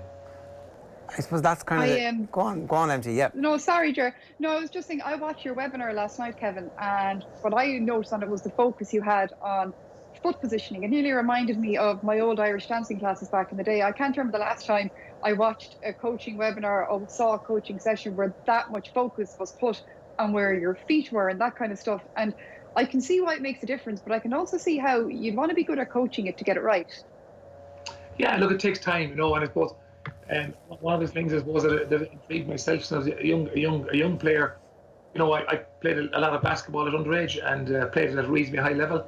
And I remember I had never touched a basketball until I was 12 years of age, and that from 12 to 12 and a half was one of the hardest times of my life as a sports person, because I thought I knew everything about sport, and I suppose taking up a new game, I actually felt like giving it up within a few months because the coach was quite hard on me and wanted me to do new things. And I was wondering why wasn't I enjoying this, and on about giving it up, but I was being taught new things, and I suppose it was hard on me trying to get me to do them, and I found it very difficult to change. So I eventually did change, and I suppose I was young enough to change, and went on and had a reasonable career at underage basketball, and I gave it up. So I often think back on those times and say, why didn't I enjoy it? I know now exactly why I didn't enjoy it, because it was a new coaching that was being given to me. Found it hard to change, but I suppose the thing is to stick with it if it's the right thing. And if the coaches are good at how they portray the message, it will come right for you. But it's just to have that patience, and you also need that the coach, gives you that comfort to keep you going in those first number of weeks. I noticed you mentioned decision making as well, and you were saying that some players just are better at decision making than others. Is that something you feel you can coach as well, to train people to become better decision makers? Is that kind of where you're coming from with the whole spatial awareness, and just because the ball's in play doesn't mean that you shouldn't be doing something else as well, if that makes sense? Absolutely, 100%. And look, again, some people just have it naturally, so all you can do is improve the person from when you find them. And some people will find it easier than others. Some people may have a background in other sports that helps them. But again, some people just find that a bit more difficult when they're probably good at other things. So, but there's no reason why you can't improve every single player in every single aspect, by hitting at this. And again, you're right. This isn't easy to coach at times, but if you get to the start of it and you start moving in the right direction, you're going to have some improvements. And again, you have to look at county, you have to look at club. The county players probably have more time to get it right. Club players maybe a little bit less time. But then you can also integrate this into the age of 8, 10, 12, 14, just about footwork. Youngsters don't need to know what the footwork is for. You don't need to complicate it. But it's very, very easy to give them a type of footwork that's going to help them later in life to bring the skills to the fore at senior level and in teens. So there's nothing you can do in a nice way from underage up that won't help you, in my opinion. Were you doing all this with the Galway senior football team? Were you doing all this with Sligo back in the day as well? Yeah, Jerry. I would have had them in small courts. Our motto would be think big, coach small. I think it's you've got to look at the whole area, but coaching in a tight area, you can get your message across far more. So you'll see a lot of our webinars are done in small spaces. So it's really, really important how we get the message across to the players. And sometimes we have to review ourselves as coaches as well, because you'll often hear the coaches, well, I told them to do that, and I told them to do this, and I told them last Thursday to do this. You really have to show them, and tell me, show me, don't tell me is a motto I've got. And it's a case of, I think it's something like 9-1 for learning. So be able to show somebody in a tight, confined space and then eventually bring it out to the bigger area. The learning takes place far quicker. So it's something I've been doing back in 2010 with Sligo, 2011 all the way up.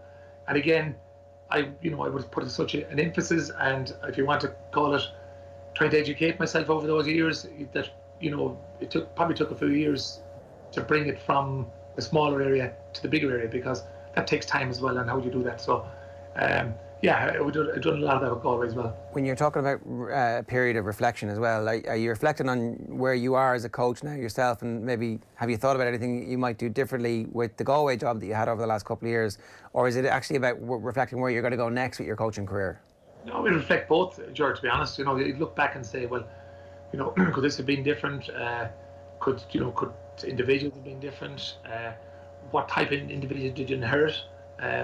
What type of background of underage skills have they been taught? And the old dog new tricks is certainly a phrase that's really important in coaching. And the area you get people to do the type of stuff like Máire-Treasa said there about the Irish dancing type of stuff, that's a massive start if people can get that type of stuff at underage. And again, and what gave a great time to reflect as well would be, looking back at all the old games on television. And it was great for me to sit down because, as I said, it's one of my first years since I was maybe 12 years of age, actually just taking a relaxation at home. And then the COVID kicked in, which gave us a lot of time to look at things. So all the games came on telly and stuff, and they were lovely games to watch and all that. But, I think we should embrace the great game we have. I think there's a lot of negativity towards maybe the type of football that's been played in all counties. And if you want to balance it and look at the game we have now compared to what we had in the 80s and 90s, where, and I use the word hoofing because there was a lot of hoofing in those games. And I think if you've done that now, all players can play football now. Cornerbacks, goalkeepers, you see the Laois goalkeeper, you'll see a lot of goalkeepers coming out. They all can play football. So the more you give the ball away now, the more you're going to be punished. And I just think it's a great time to reflect and actually look to see that we actually had a very good game. And I think it gets a lot of negativity for the wrong reasons. But, on reflection, if the ordinary people that watch games would have looked back at the older games, I'm sure that the reflection time might show a little bit different as well. Was that a complete pain when you were the manager and there was negativity around the team and you're like, here lads, come on, this is the strain of discussion around the style of play must have been something that very quickly became an annoyance, even though you're trying to keep it at bay? Yeah, look, George, to be honest, the most thing that, and I'm out of it now, like I say, the most thing that probably would be annoying for me would be that you're coaching stuff, you're spending hours upon hours coaching stuff for the right reasons, and you'd be afraid that maybe because of that kind of talk, especially with the social media now, how word spreads, that that some of that would leak into your players, and that sometimes they'd be saying, oh yeah, because it's like I said, when I was back playing basketball at a young age, there's a period there where players have been showing you stuff, and there's always going to be doubt. Oh, will this ever come right for me? Will this come right for me? When and if you this kind of chirping stuff in the background with no basis or no balance, you'd always have a fear as a coach that some of that is going to seep in. It doesn't matter. I'm long enough on the road to take all that type of stuff, but for young players coming through, I wouldn't think it helps. And to be fair, our guys were really good. They learned an awful lot, but there's always a fear in the background that this type of stuff will be chirped at them. In particular, where you might have the old style supporter buying into the stuff that's been said without actually really analysing what's going on. So, look, you're probably going to see in years to come that this will kick in quite a bit, because every skill is a skill. It's not just being able to solo with the left, solo with the right, kick with the left, kick with the right. Every skill is a skill, and one of the biggest skills in any sport, you'll see the best players are always the players that make other players look good. And that's probably because they find space earlier, they're better in the space, and they have time to think and time to make good decisions. So that's something I would love to see coming into all sports. People be taught, and not just told, and shown how to develop this side of the game to make them look a complete player. I was just thinking there when you were saying players who make other players look good and players that do look good. You just think Jack McCaffrey, obviously he's in the news all this week. If you were in Dessie Farrell's shoes and you got the word that Jack probably won't be back this year, he's not going to be involved in the county, what would you be thinking coaching wise? What plan would you be putting into place? Well, I'd say, look, at every coach anyway is, they're always in the mind frame that there could be an injury next week, there could be a sickness, there could be anything that happen to a player. So there's always a plan B. So I'm sure Dessie has had the plan B for that, and Dublin have such a massive pick. Jack McCaffrey is a superb player and has been a superb player. But I'm sure if Dessie looks into that, there's, no matter how good a player is, there's always weaknesses. And Desi is going to find a player now to come in there that may have other strengths that the public mightn't even see. So, for instance, Jack is a massive player coming forward, massive pace, brilliant athlete, brilliant attitude. But I'm sure Desi has found a few frailties there as well and it may be in some of the stuff I'm talking about. So, if one player is out, you got to replace him. I mean, we played Dublin in the semi-final 2 years ago and had them on the rack for a long, long time. And that was without Paul Conroy and Kieran Duggan only back for his first game. That was our whole midfield. And, so there's not a lot of talk about that. So, if one player goes out, it's an opportunity for somebody else to come in. And I'm sure Jack will be definitely missed by Desi, but look, there's a team of riches there, and I'm sure he'll fill it all. But is that the balance, though, isn't it, when you think about it? Because, Jack hasn't confirmed this, but let's just assume he is gone.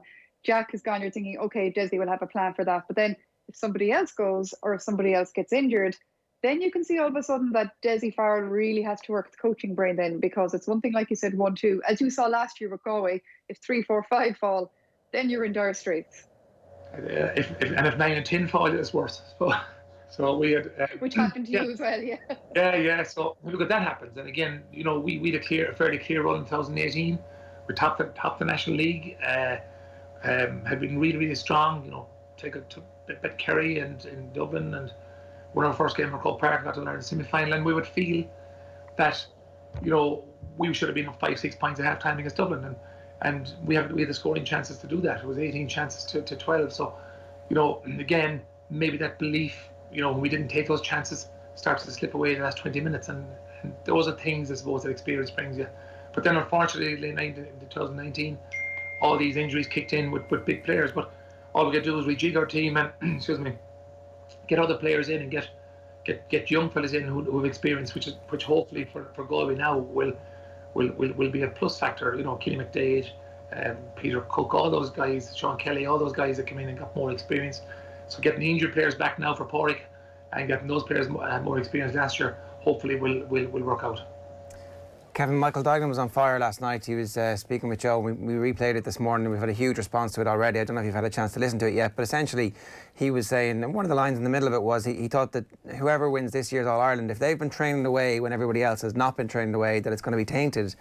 And as a recently stopped inter-county manager, when the lockdown happened, if you had an opportunity to get your players training, even though they're not insured, what would you have done? What's the right thing to do? And what, as an inter-county manager, would your inner voice have been telling you that everybody else was doing? In reality, what do you think you would have done? To be honest, the COVID-19 it's a massive medical issue. So to be honest, it was I was actually delighted I stepped away when it happened, because it's very hard to deal with.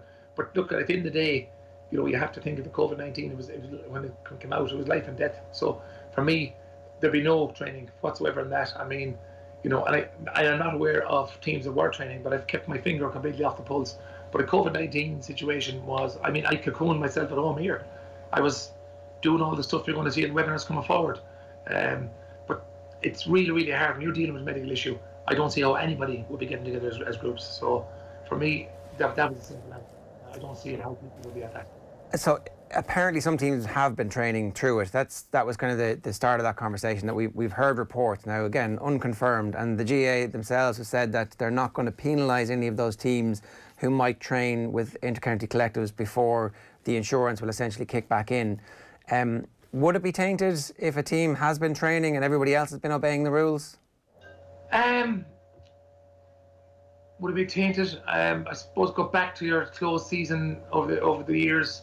The Novembers and Octobers, were they being kept to the ordinary level? Probably not in lots of places. I don't know. Look, All-Ireland is an All-Ireland. I think it's going to be, whoever wins is going to cherish it, no matter what it is. But it'll probably be tainted anyway in the way that we call it the backdoor system is gone. It's probably far harder to win an All-Ireland with backdoor system, because you take Donegal, Tyrone, one of those teams are going to be out. If they got a second bite of the cherry and they're back in, things are going to get tougher again. So it's probably going to be that little bit easier, less matches. You're back to, you could win All-Ireland back, even when I started playing, you could win it after 4 games. So that had been gone. You're going to have to play at least 8, 12, 18 games. So it's probably going to be, in a way, an easier All-Ireland to win. but there's probably more pressure in every game. So it's an All-Ireland final with the best teams in the country. So I think if somebody wins it, they're not going to feel too bad about it. Fair enough. People can sign up on growcoach.ie. You said there's more webinars to come? Yeah, we're hoping to have our next webinar out in the next 10 days. Just have to confirm that yet. And hopefully after that, one every 2 weeks. And so, yeah, we're looking forward to it. We had our webinar out. It was we had a free webinar out there 2 weeks ago in conjunction with Jigsaw. It was Men's Mental Health Week, the week we came out with that. So we'd love to see people joining up, registering, having a look, and just maybe open the minds, to spatial awareness type of stuff with the different pressures. You've got coaxing pressure, chasing pressure, closing pressure, still pressure, physical pressure, nil pressure. When do I apply those pressures? And when I do, have I got the equipment to deal with it, like the footwork? We spend a lot of time in our gyms. We spend a lot of time horsing up weights, which is vital. But then leg position and body position can be worth 2 stone to you if you get it right. So you have far more strength if your leg position is right. So there's a whole lot of stuff in there that we'd love people just to open their mind to, have a look, and just maybe join us in that space for a while and see what they think. Do you want to be a manager again, Kevin? Because it sounds like you've got all this knowledge that you've built up with 2 big intercounty management jobs, and that now you're going to share it with people. But it does seem like you actually really enjoy being on the pitch and communicating this to people too. So are you going to miss that at intercounty level? Is it something you want to get back into sooner rather than later? No, I'm not looking for it at the minute, Ger.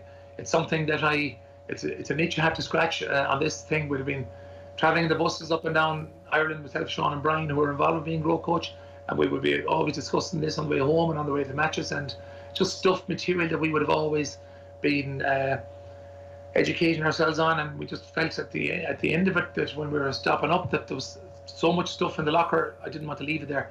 And you look now compared to when we played, what's the difference now between coaches and how we coach compared to them?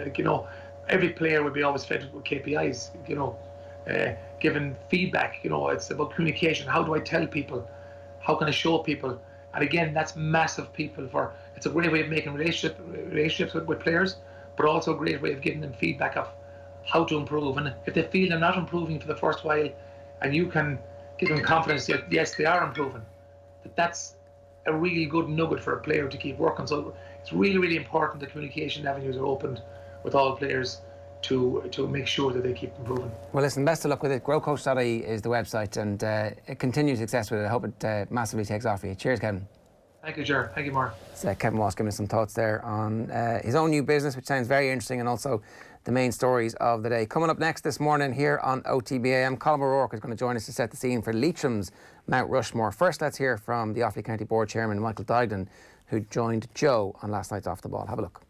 The first thing I probably wouldn't have done is put a date like the 14th of September, when you're allowing clubs to play until the end of October, or even later, the 11th of October. So it's creating that sort of overlap, as you say. I would have said once you're out of the club championship, you can go back and play with your county. I think it's very unfair on a county player that's maybe beaten earlier than that. That they wouldn't be allowed back to their county. And I would have also have said that any county that trains between now and that date, we say that was the 1st of September or whatever, give it a window, and then look, most players will either be in the semi-finals or finals by mid-September. But if they're out of it, let them back. But if you are going to train as a county before then, like what's going on reportedly now, I'm only reporting what's going on around the country, I would have thrown those teams out of the championship. Really, that's strict? Because so look, that is the reality here. The intercounty teams are not meant to train until the 14th of September. And yet, there is a grand tradition in the GAA of rules being skirted when it comes to this kind of thing. So there, as you said, we've all heard reports and stories, different teams getting together, breaking the rules already. So certainly as October comes into view, you suspect a lot of intercounty teams are not going to wait until September 14th. John Horan said, if a team is caught breaking the rules, if a county is caught training, we're not intending to punish them. we'd like people to call them out, but we're not actually intending to impose any penalties. So you're saying you kicked them out of the championship? Well, look, I don't want the headline to be kick them out. I think what you're saying, we've always been skirting the rules. Yeah. This is not skirting the rules. This to me is way more serious than that. We're just coming out of an unprecedented time in all our lives, and we can't talk out of both sides of our mouth here. If community is going to be first and if club is going to be first, for the reasons, it would have been much easier to bring back inter-county from a logistics point of view. But the decision was made to go back with our clubs because every player is a club player. Mm. And I'll be honest with you, it's not even disappointed. I'm disillusioned with the direction from inter-county managers, first of all, for forcing and putting pressure on their players to go back training. Because players will do, as I've said many times in the past, they will do whatever they're asked to do. But I'm starting with the inter-county managers, the inter-county boards for allowing it to happen. I'm also disillusioned with Croke Park for not coming up with stricter sanctions. And the players themselves and the GPA in particular for not standing up for the players and saying we're not accepting this. Because it's hypocrisy, it's dishonest. And what sort of a message are we sending out to young men that are supposed to be leaders in their community at 22, 3, 4, 5 years of age? They're supposed to be leaders in communities. We're running courses for them. We're putting them through college, through the GPA, and yet we're telling them to be dishonest and to be hypocritical is the right way to go about your business. I think it's disgraceful what's happening around the country, and I think it's high time that people in the GA grew up and grew a pair of balls and called it out for what it is. You're either training with your county or you're not training with your county, and teams that are doing it's just not good enough to say. And I'm very, very disappointed with John Horn and Tom Ryan for not coming out. And it was a great opportunity to stop this sort of, as you called it, skirting with the rules. It's not skirting with the rules. It's breaking them. It's breaking them, but it's also like I just feel so strongly after what we've been through. People have been sick and dying in our communities. We've all been locked up at home, and where communities really should be first. And our clubs, for once, let them have their players without them looking over their shoulders. OTB AM. This is OTB Sports Radio. Looking for a football show with a bit of a twist? So I know the likes of Griezmann's big into his fashion. He wanted a lot. One question he actually asked me was, could he make his studs light up when he runs? Team 33, the football magazine show for the football purists. Yeah, the Nike Mercurials from 1998. If you just show that boot to an entire generation of people, and they just get instantly nostalgic and remember everything from that era. The very best interviews with the cult heroes of the past and a look at the cultural side of football. Team 33, live at 9 p.m. every Friday on OTB Sports Radio. Live 24/7 on the OTB Sports app. OTB AM. Okay, I just want to tell you about this. A Better Life for Livy is raising funds for Olivia Mulhern. She's 10 months old. She's from Meath and she was diagnosed with SMA type 1. This is spinal muscular atrophy, and the diagnosis arrived back in April. And they need to raise €2 million for urgent medical treatment for Livy. Just today, they've acknowledged the incredibly generous donation of €1 million towards their fund from the Do It for Dan campaign. Both children suffer from the same condition. You'll remember the Do It for Dan campaign. It absolutely swept the country just as COVID hit, and they raised loads of money for Dan, about £3 million towards Dan's care earlier on in the year. But unfortunately, it has been decided that he is no longer a suitable candidate for the treatment. So Niall and Aisling Donoghue are now donating that money to other kids who need it. So Livy is now halfway towards the total, immediately on the back of the Do It for Dan campaign. It's a terrible story from the perspective of the Donoghues, but it's obviously a huge boost for Livy's campaign. So she's halfway towards the total now, and the hope is that the €2 million that is needed to help Olivia can be raised before her second birthday next summer. And I'm delighted to say Colm O'Rourke is here with us this morning to help us raise the profile of this and talk a little bit about Leitrim. But Colm, we've got a great picture of the most devastating full forward line in Meath football history. Yourself and Brian Stafford and Bernard Flynn are auctioning off your last 3 Meath jerseys here. Yeah, we decided to do something for Livy. We have been doing a bit already, but we were asked to do that. They're a bit tighter on us at this stage, but it was great even to get the lads together for a photograph, and it was as if we had never met. Every time we sit down together, it's as if we have just come in from a training session or a match, and we're sitting around talking about the last game or the last training session. That's how easy the conversation flows. There was an understanding that the three of you had in terms of being able to find each other with the ball. Was that always there? Was that there from the first night, or was that hours and hours and hours and hours and hours of training? Well, I'd say it was just constant training together. I suppose we played about 6 years together, and we all played nearly league and championship matches, and we played at pitch openings, we played at everything. So sort of an innate understanding of what each other were going to do developed. You'd get to know if you had the ball, where one of them did make a dummy run and then they'd make the real run, and you get to know that. So before they would actually make the real run, you'd be putting the ball there and they would normally be there. Sometimes we used to give out to Bernard for being in behind his man, and we'd slag staff for being a bit slow off the mark and things like that. But that was just the fun of it, and we had great fun. I think that was the most important thing of all. We really enjoyed each other's companies and still do. Yeah, that is great, and it's really clear from looking back at any of those old matches that you had a great understanding as well. So it's for a great cause, and we'll tweet out that link and make sure that anybody who is interested in bidding for those jerseys will get the opportunity to do it. Colm, we have you on today because we're doing Leitrim's sporting Mt Rushmore, and but for an accident of birth, or maybe not even an accident of birth, you are actually a Leitrim man technically, is that correct? Yeah, I was born in Leitrim and spent the first 8 years of my life there, first 9 years before we moved to Meath. We moved to Meath in 1966, so my older brother, Fergus, played a lot with Leitrim. He played for Leitrim in the Connacht final, actually. He was unfortunately, he's not with us anymore, but he would have been about 12 or 13 years older than me, or maybe more, and he played with Leitrim and finished his career with Leitrim around 1970. So if your parents had just moved a little bit earlier, he would have been a Meath man as well? Yeah, well, he played with Screen at the time in Meath and went back to play county football in Leitrim, which was a bit unusual, I suppose.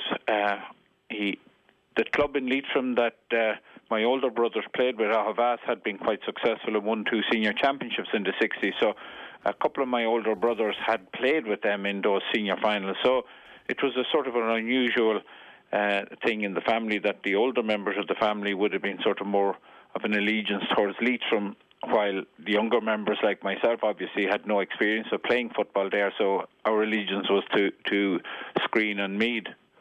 You wrote a beautiful piece in the Sunday Indo, I think in 2019, about going back to Havas and seeing the devastation effectively that emigration had wrought on the small town.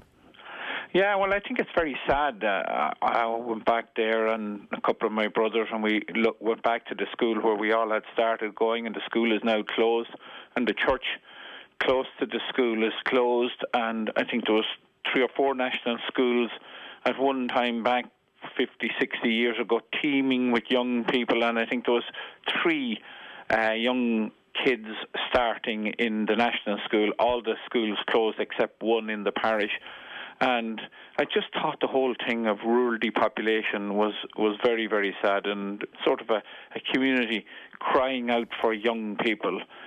Emigration and population movement had decimated the county in the 40s and 50s and 60s, and it's happening again now. There used to be big families, of course, at that time. There was a lot of very big families. There was 12 in our family, and it was a fairly common thing at that time, rural farming communities. That's all gone now, and of course it has had a knock-on effect on the G8 club too.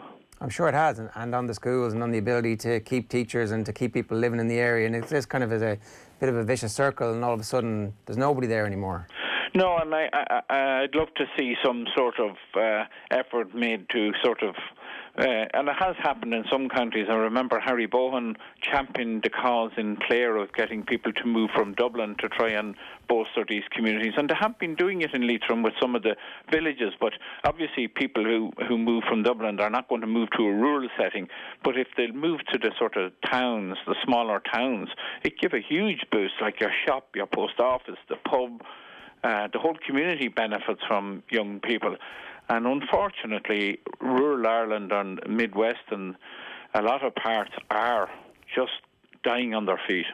We had Michael Duggan on last night, and we've been playing good bits of it this morning again. There was just one line in the middle of it where he was talking about in the middle of the pandemic and the issue of homelessness, and how, and we were talking about this earlier on, people are back sleeping on the streets again when you're cycling into work, and for 3 months somehow we managed to deal with that. It was like there was a will all of a sudden to get people off the streets because it was dangerous.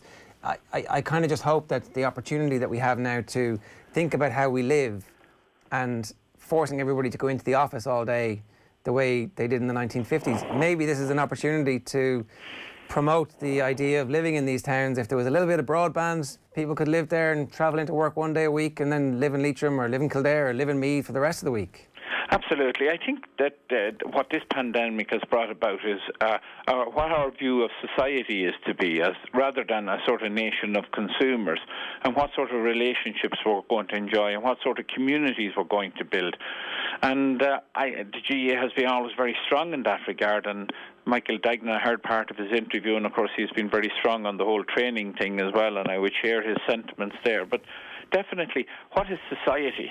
And I hope that this government is radical. I think as you're supposed to be a socialist as you get young, as you're younger, and then grow out of it with time. But I have sort of gone the opposite way, and I think that an element of socialism where community trumps everything has to be at the forefront of all policy. And I think we in the GAA have been very good at that sort of thing, is that everybody works for the common good.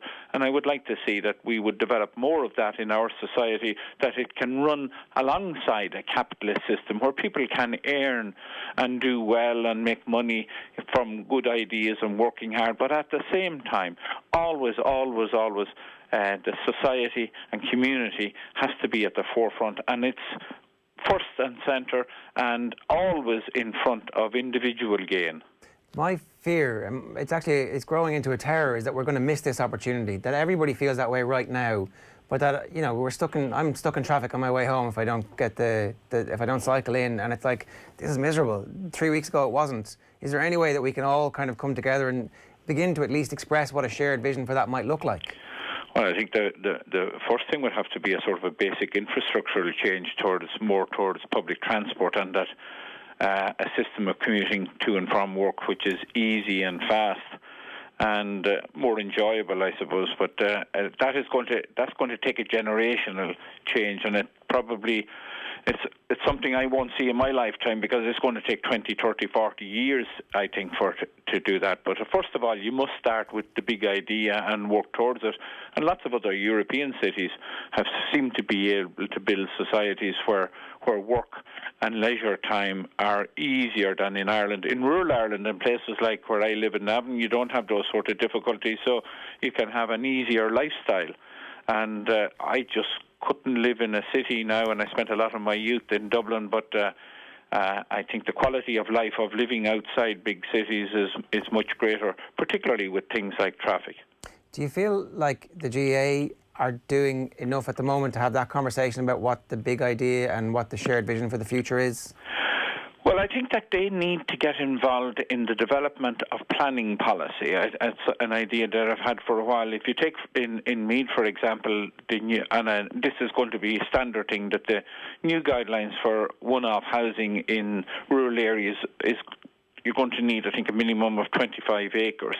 So it basically will mean that the farmer and the farmer's sons will live in the rural areas, but new people, there'll be no new building allowed in that. So I think that the GAA should be getting involved in planning to try and encourage the development of villages in all the areas. For example, in North Meath, where population is beginning to decline, and Meath is looked on as a county where the population has gone from something like 90,000 in the late 70s to almost 200,000 now. But at the same time, there's rural depopulation. And that has going to have a huge effect on the GAA, particularly in the North Meath area. And it's the same in every other county.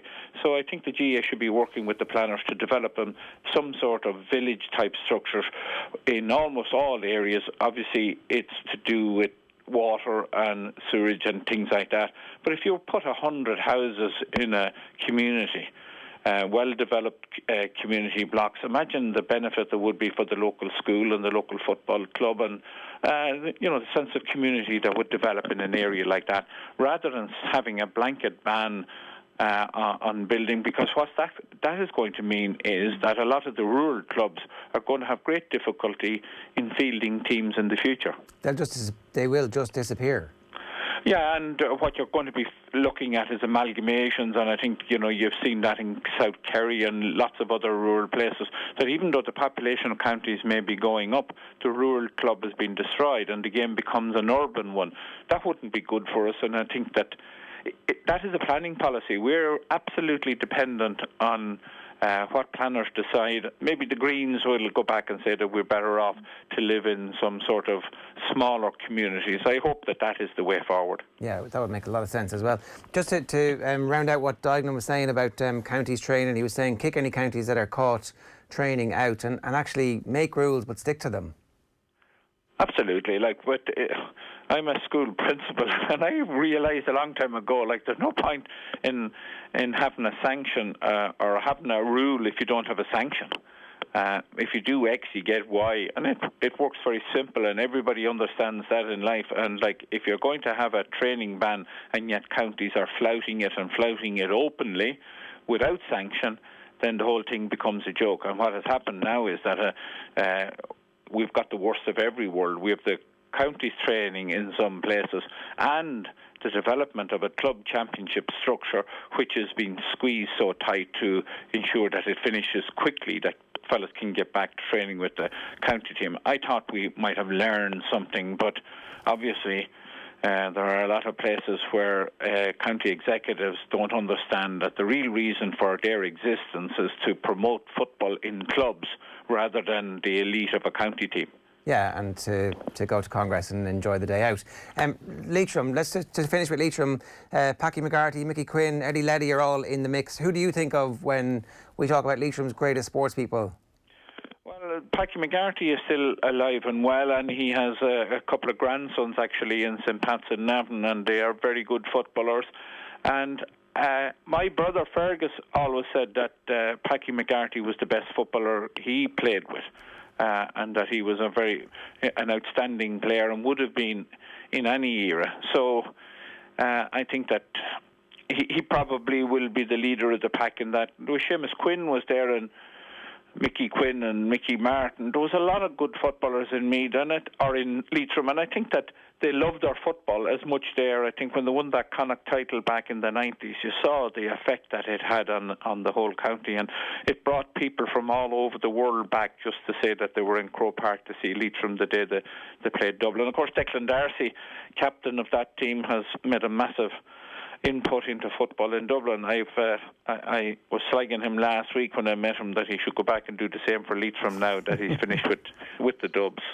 Hopefully he's a marvellous man, very involved in Clonagale Fontenoy on the girls' side of it, and Dublin underage girls. So he's made a massive contribution to football in Dublin. Yeah, it's a harder gig in Leitrim, I'd say. Colm, great to have you with us this morning. Thanks a million for making the time for us. Thank you. Bye-bye. Colm O'Rourke there giving us some thoughts on his Leitrim heritage and Leitrim tradition. Máire-Treasa, I do wonder if there's a future in the granny rule for some of these counties to actually make it a little bit more competitive. I was listening to Colm there and I was nodding so vehemently I thought my head would fall off my shoulders. The thing he said there about planning in rural clubs, if you take it, for example, the county he's from, County Meath, and the county I'm from, County Galway. He mentioned, for example, rural depopulation, trying to get people in. At the same time as well, we also have issues of preserving our own cultures, our own identities in every county, and that's getting more and more difficult. If I wanted to go home to Carrow tomorrow to build a house, I probably wouldn't get planning. TG Carrow had a programme a few weeks ago talking about how difficult it is to get Irish speakers to live and prosper in these areas because you can't get planning permission, you can't get broadband, you can't get in and out of Galway City, you can't live there and have a life as well as you would in other parts of the country. So it's very, very difficult to get these people back into these counties. County Meath, actually, interestingly, there's a campaign going on at the moment. Not many people know there's a teeny tiny Gaeltacht in County Meath called Rockcarron. And at the moment, they're having a struggle. The planning permission has been awarded to a large housing estate for 30 people, for 30 houses and a hotel, I think. And there's no language obligations. They're thinking we're trying to keep our culture alive. We want to bring people in, but we want people to come in who's going to assimilate and speak Irish. It's very, very difficult to control if you've got 30 houses all of a sudden for sale within the Dublin commuter belt. So this is where, the trouble with the granny rule. In the meantime, then, you've got the Leitrims, you've got all those counties in the middle and Leinster as well. They're dying off. I'm not so sure it's to do with lack of population a lot of the time. It comes back to the bigger question as well, which is lack of game time, lack of fun, lack of any kind of ambition. Like when you're thinking about it, if you're from a county that's not going to be there or thereabouts, there's a lot of lads out there now who are thinking, why bother? I can just do some other sport. And I'm not sure any granny rules going to fix that. Well, Michael Duignan's manifesto for the next president of the GAA that he unveiled unwittingly last night, hopefully will be the start of a conversation about all that kind of stuff, because there was in the midst of that the whole competitive imbalance, that conversation, kind of, there's a tangent there as well that we could easily have spent an hour on this morning. So listen, great stuff, Máire-Treasa, thanks very much for being with us this morning. We're going to be going to the Leitrim Mt Rushmore in just a moment. It's 20 minutes past 9 exactly. Leitrim's Mt Rushmore is on its way. It's the 26th county in our tour across the country. Tommy Conlon, Sean McGoldrick and Emma Mulligan are going to join us to discuss. First though, delighted here on OTB Sports to tell you about the latest chapter in the 20 by 20 campaign. It's all about participation. 20 by 20 wants all women in Ireland to know it doesn't matter what you do, it's about you just moving. OTB Sport is proud to support 20 by 20, hashtag can't see, can't be. Have a look. Look out my window, let's for another ride. Grass is greener, grass is always green on the other side. I race, and crash, and speed through yellow lights. Can't tell what's real, nah, can't tell what's real. But I feel good, I cannot complain. I got a lot to say, but now it's so good. Love is on the brain. Well, I feel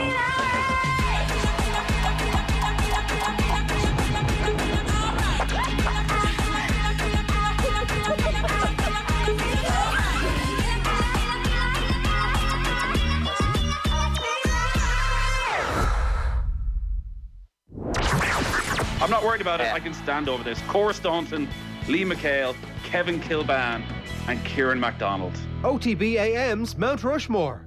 Right, you're very welcome along to this week's edition of Mt Rushmore, and we're going to Leitrim, and I'm delighted to say we have Tommy Conlon, columnist with the Sunday Independent, and Sean McGoldrick, sports writer with Sunday World and author with us to talk to us about lovely Leitrim. And I'm going to have to confess here that this is a voyage of discovery, but come one, come all, let's learn about the history, the great and varied tapestry that is the history of Leitrim sports. Before I get into this, lads, I understand sources have told me, aka Tommy, that there's a bit of a beef between the north and the south of the county. Tommy, what part of Leitrim are you from, and give us the nature of this beef? It's an ancient tribal feud, Jared, that goes back to Mesolithic times, and not even Paleolithic times. But we're trying to be a little bit more mutually tolerant these times in the current era of peace and goodwill to all men. So I'm from South Leitrim, more or less, but right on the border with County Cavan, and right. A lot of people wouldn't even know that. Leitrim would have a border with County Cavan, but I was born about Ballinamore is only about four miles from the Cavan border, and so there's a strong Ulster kind of influence on Leitrim in terms of commerce and I guess sport and pretty much the sort of lived experience of people, at least on that side of the Leitrim border. It does border Northern Ireland, Ulster, Cavan. There's that side to it too. Yeah, of course. It's actually long and thin, and look at it, the population is tiny. It's the smallest, least populous county in the country. Sean, what part of the county are you from? So I'm from North Leitrim, and I'm an authentic Leitrim man. Not saying that Tommy isn't now, but actually I was born in Manor Hamilton General Hospital, which was the maternity hospital in Leitrim for down through the decades until I think it closed there about maybe 25, 30 years ago. So there's only a few of us left, who were born there.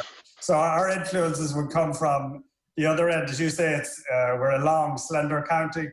So I'm from a place called Newtown Manor, which is halfway between Manor Hamilton, which is in Leitrim, and then Sligo, which would be the big town in the centre. So we would tend to gravitate, North Leitrim people would tend to gravitate more towards Sligo than towards Carrick-on-Shannon, which is the county town. But the north-south split is a bit like North Dublin and South Dublin. Like we would see ourselves as looked on and trampled on people, you know.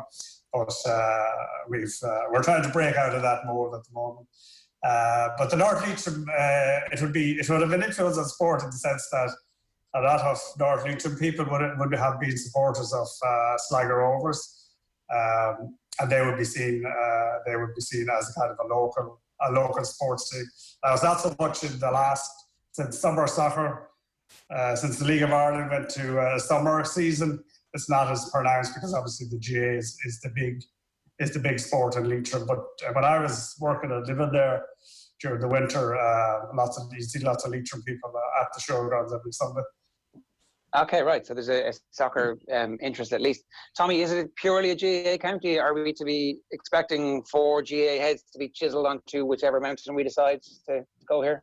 Yeah, pretty much a monoculture, sporting-wise.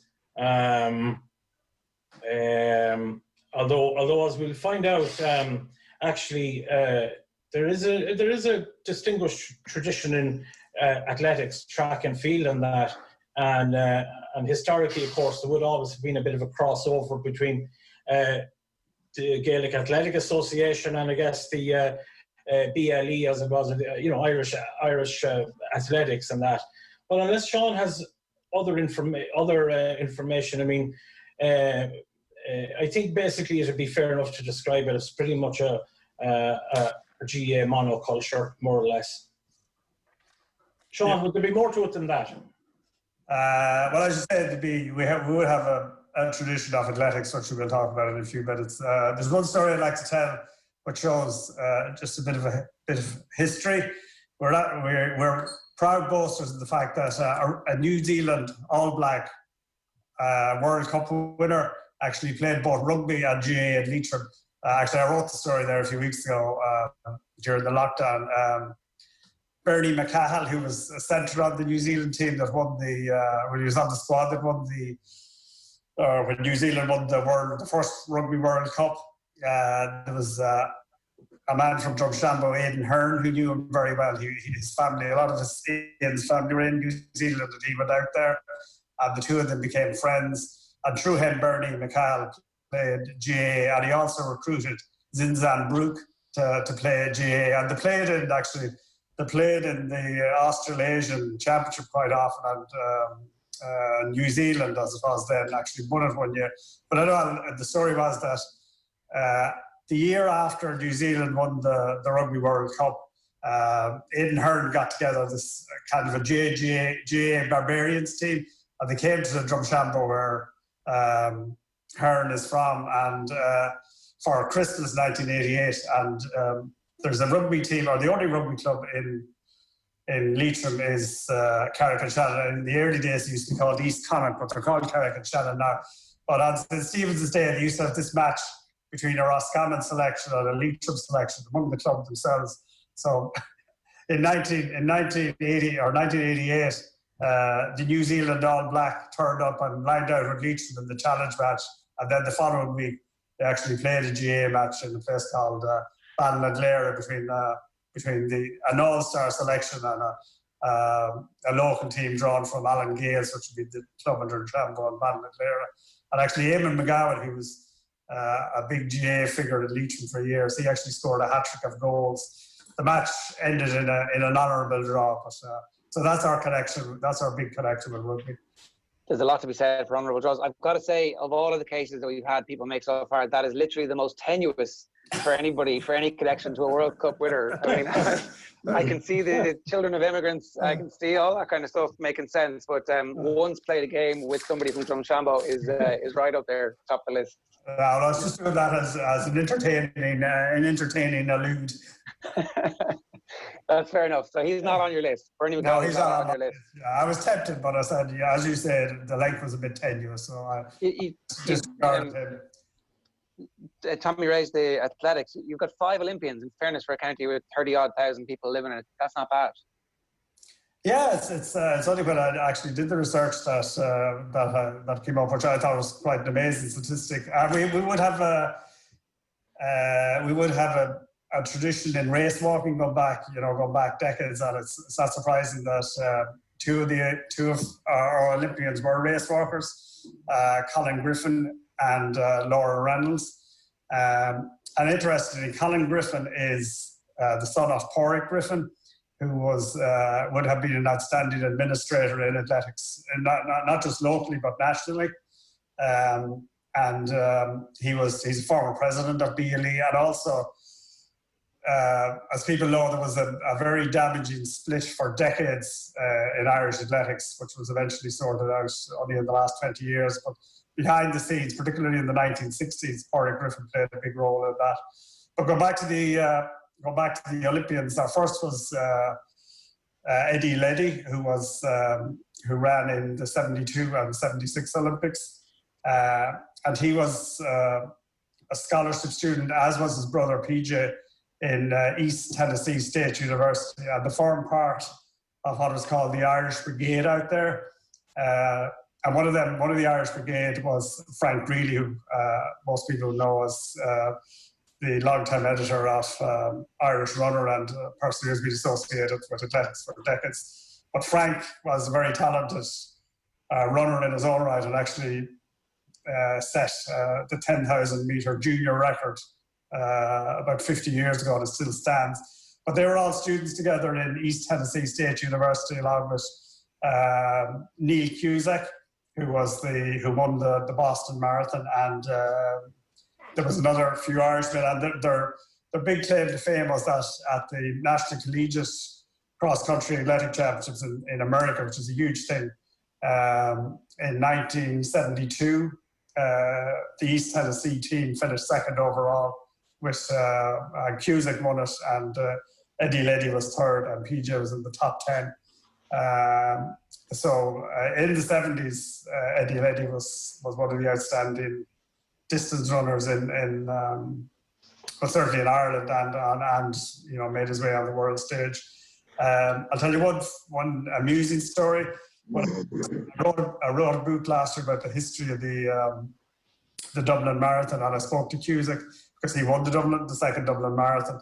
He was telling me a story that way back in the early 70s, in those days, the students wouldn't have come home for Christmas. So one year, himself and the Leddy brothers decided to head down to Atlanta from Tennessee and took part in a marathon down there, the Peach Bowl Marathon. It became a very famous marathon in America subsequently.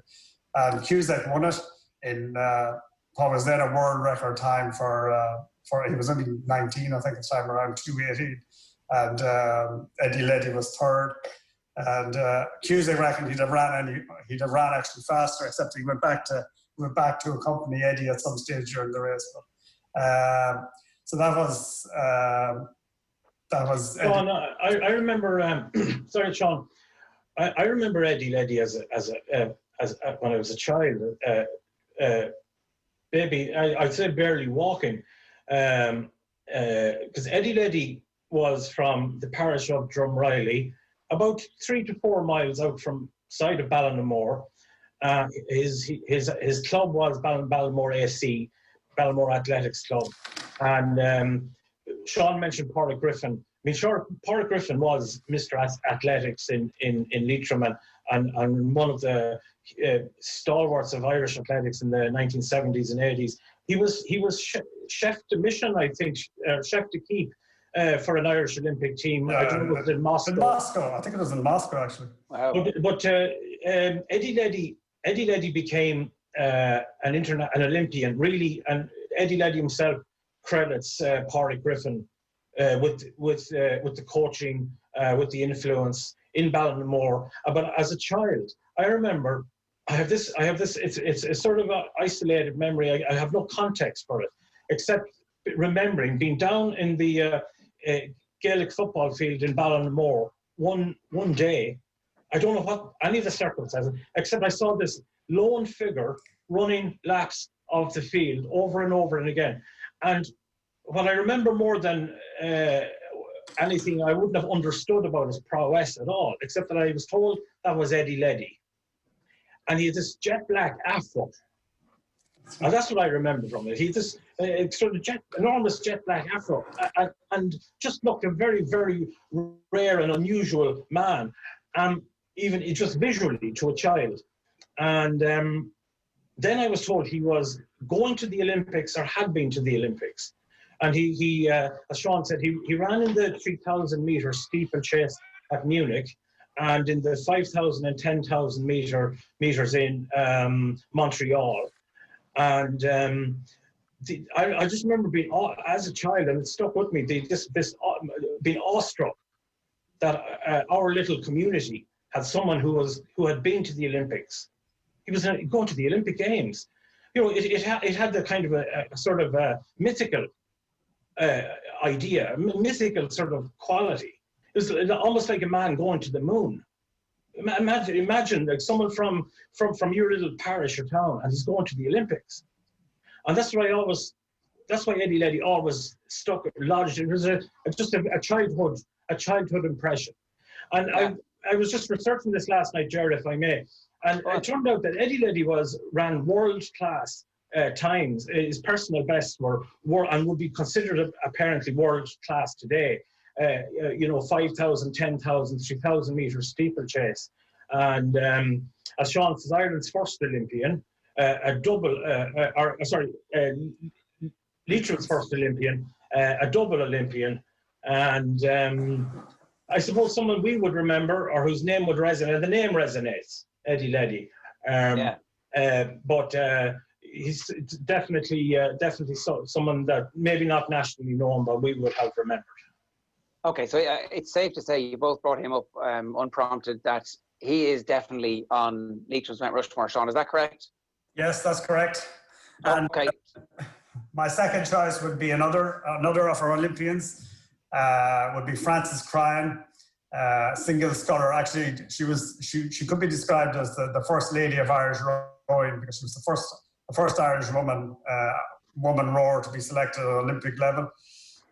She competed at the 1980 Games in Moscow and just missed out. I think I was reading an interview with her there by literally 2 centimeters for a place in the final. So she was ranked 7th overall.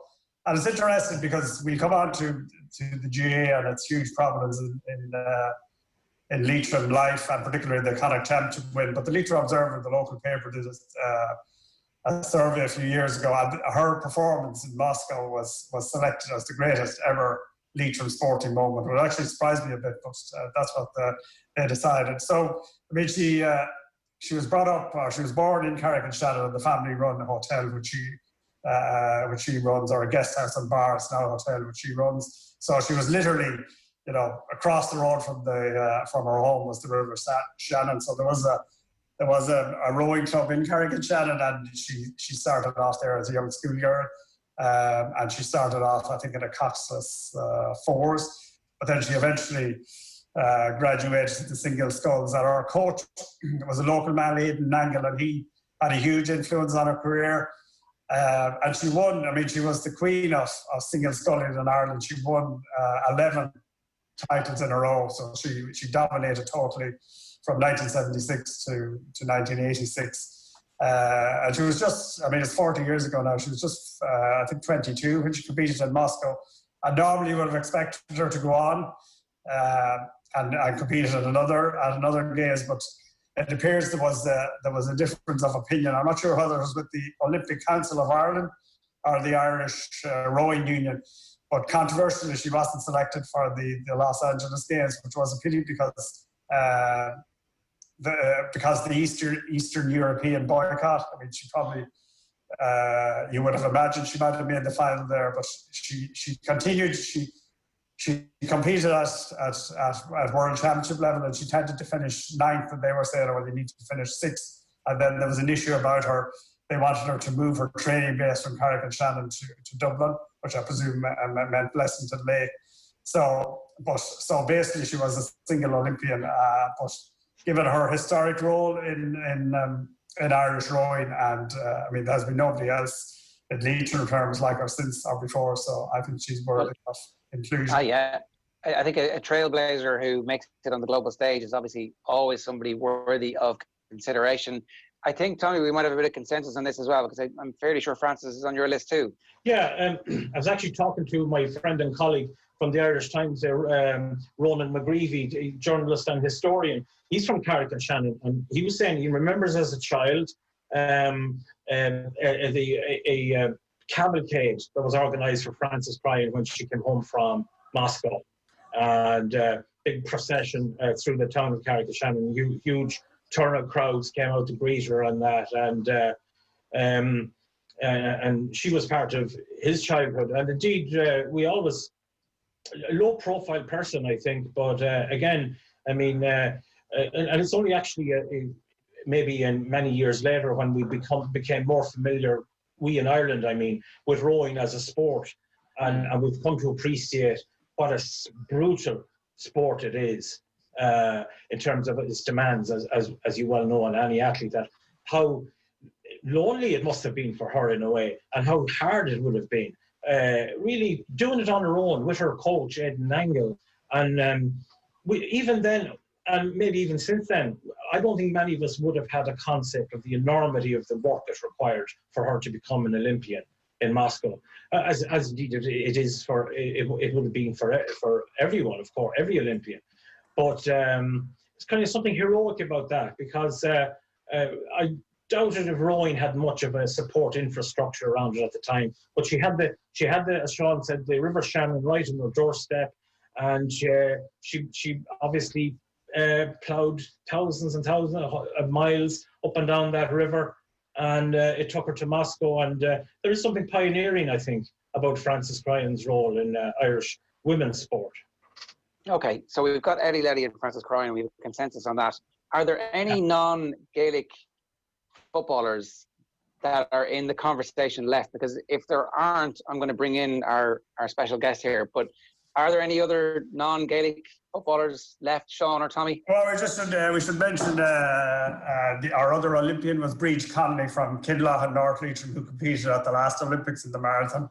And Colin Griffin. And well, we mentioned Colin. We mentioned Colin. Yeah, competed in 2 Olympics, and uniquely about Colin was that he also coached Laura Reynolds in her to an Olympic appearance. So I'm not sure that many people have done that, to be actually to be an Olympian and also coaching an Olympian around the same time. And Colin, actually, since he retired from race walking, has become a very good at national level, a very good marathon runner. So he's in the frame. Yeah, he's in the frame. Did we mention that Colin is Pádraig Griffin's son? Yes, we mentioned that, all right. Sorry, Sean, I must have switched off there for a second. You're forgiven. Okay, we've got Emlyn Mulligan with us as well. Emlyn, how are you doing? Yeah, good. How's things, lads? Yeah, very good. So, how are you, Sean? How are you, Tommy? How's it? Thanks for having me on, Gerard. Good to see you. How are you, Emlyn? We've got Eddie Letty and Frances Cryan, but the conversation is about to turn to Gaelic football. And Sean, do you want to lay out who you think are the Gaelic footballers who are worthy of a spot on Leitrim's Mt Rushmore? Okay, well, my choices would be Packy McGarty and Mickey Quinn, with honourable mentions for Mickey Martin. I will have to include Emlyn, not just because he's here. I don't think so. I don't think so, Sean. I don't think so.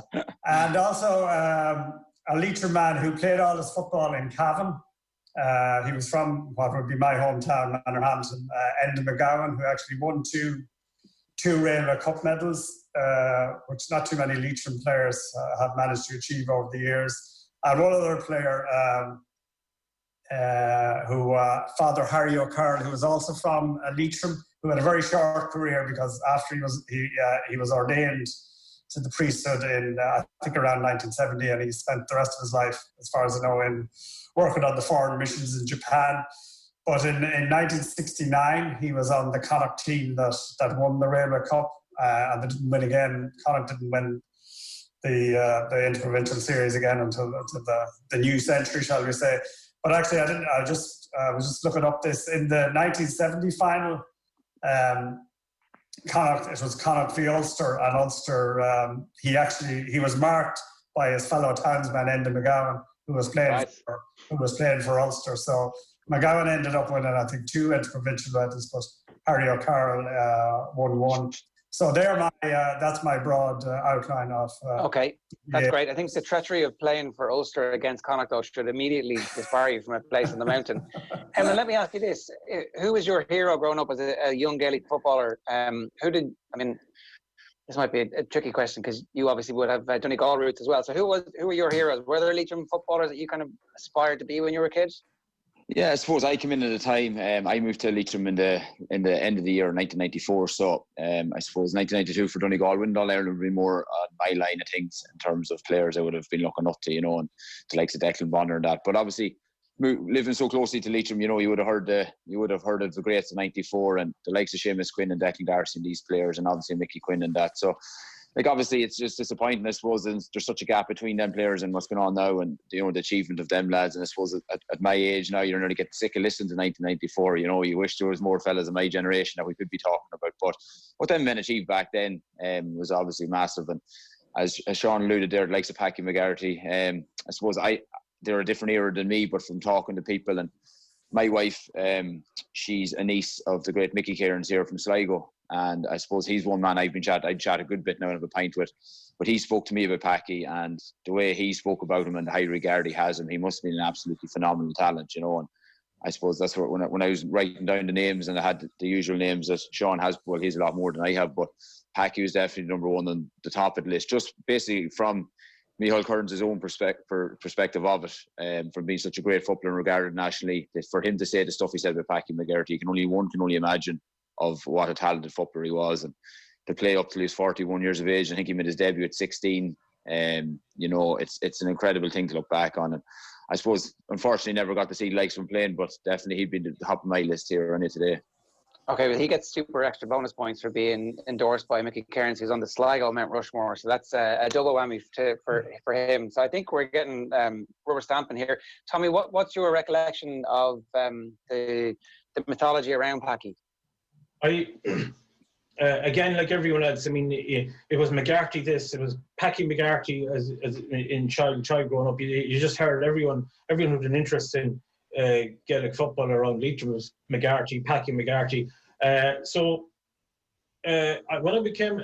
I eventually became a sports journalist, he was one guy I wanted to meet, and I interviewed him amazingly 20 years ago now, Ger, for the Sunday Independent. I'd never met the man, but he was very interesting to talk to. And if I may, I might share one or two quotes from the piece. Oh yeah. I'm open to correction on this, but he made his Leitrim debut, as Emlyn said, at the age of 16 in 1949, and played his last game for Leitrim in 1971. Right. Yeah, so that's what they call a lengthy career by any standard. He was 20 years of age when he was selected on the Railway Cup team for Connacht. That was in 1954. And as well, the Railway Cup was very prestigious. It was some sort of a precursor of other, I guess, in a way you could say, of the All-Stars and of the cream of you were the best the best in the country if you were selected or the best in your province, and you're competing among the elite nationally. He was 20 when he played for Connacht in 1954. He scored 1-4 on his debut for Connacht against Munster in Cheallaigh. Scored a goal and 4 points, as I say. He had Sean Purcell of Galway, Pádraig Kearney and Tom Langan of Mayo with him. McGarty says here, I always remember after I scored my first point that day, Pádraig Kearney came over to me and said, well done, Junior. That was nice of him, but I wasn't overawed. I always had self-confidence. I remember even marching behind the band before the game, someone saying to me, you're out of step. I said, I'm all right, don't worry about it. I couldn't care less. And so he took to the national stage like he belonged there. I'm just reading here, he's the only Leitrim player chosen on the Connacht GAA team of the Millennium as well. And so he was 48 when he played his last inter-county game, having started at 16. Well, 49 to 71 is, what's that, 22 years? No, he'd been 38. 38. Sorry, 38. Yeah, of course. For 48 would be ridiculous. Bad math on my part there. He'd be the only Leitrim player that would have. I think he'd be the only Leitrim player that would have won 2 Railway Cup medals. They won back to back in 57 and 58. And he also, by the best of my knowledge, he's the only Leitrim player to have played in six Connacht finals. So the Leitrim had an excellent team in the late 50s.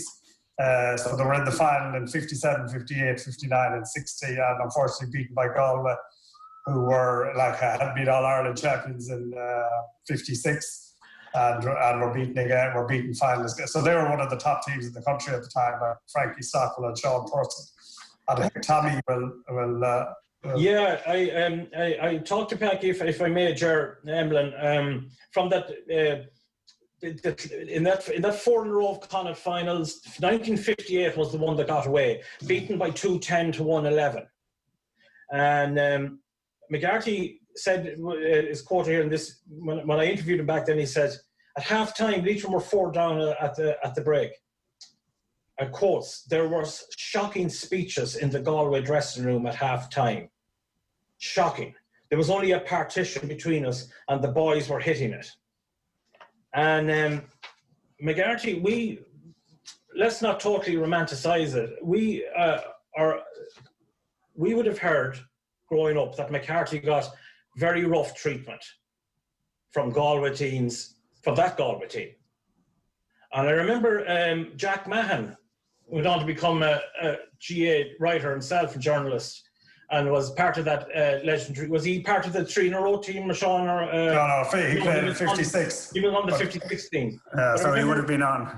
But I remember hearing it said that McGarty got serious punishment from the Galway backs that time. And I met Jack Mahon in Croke Park one day on the press. I said, Jack, I heard about you that you pulled the shirt off McGarty in 58. And Jack just grunted at me.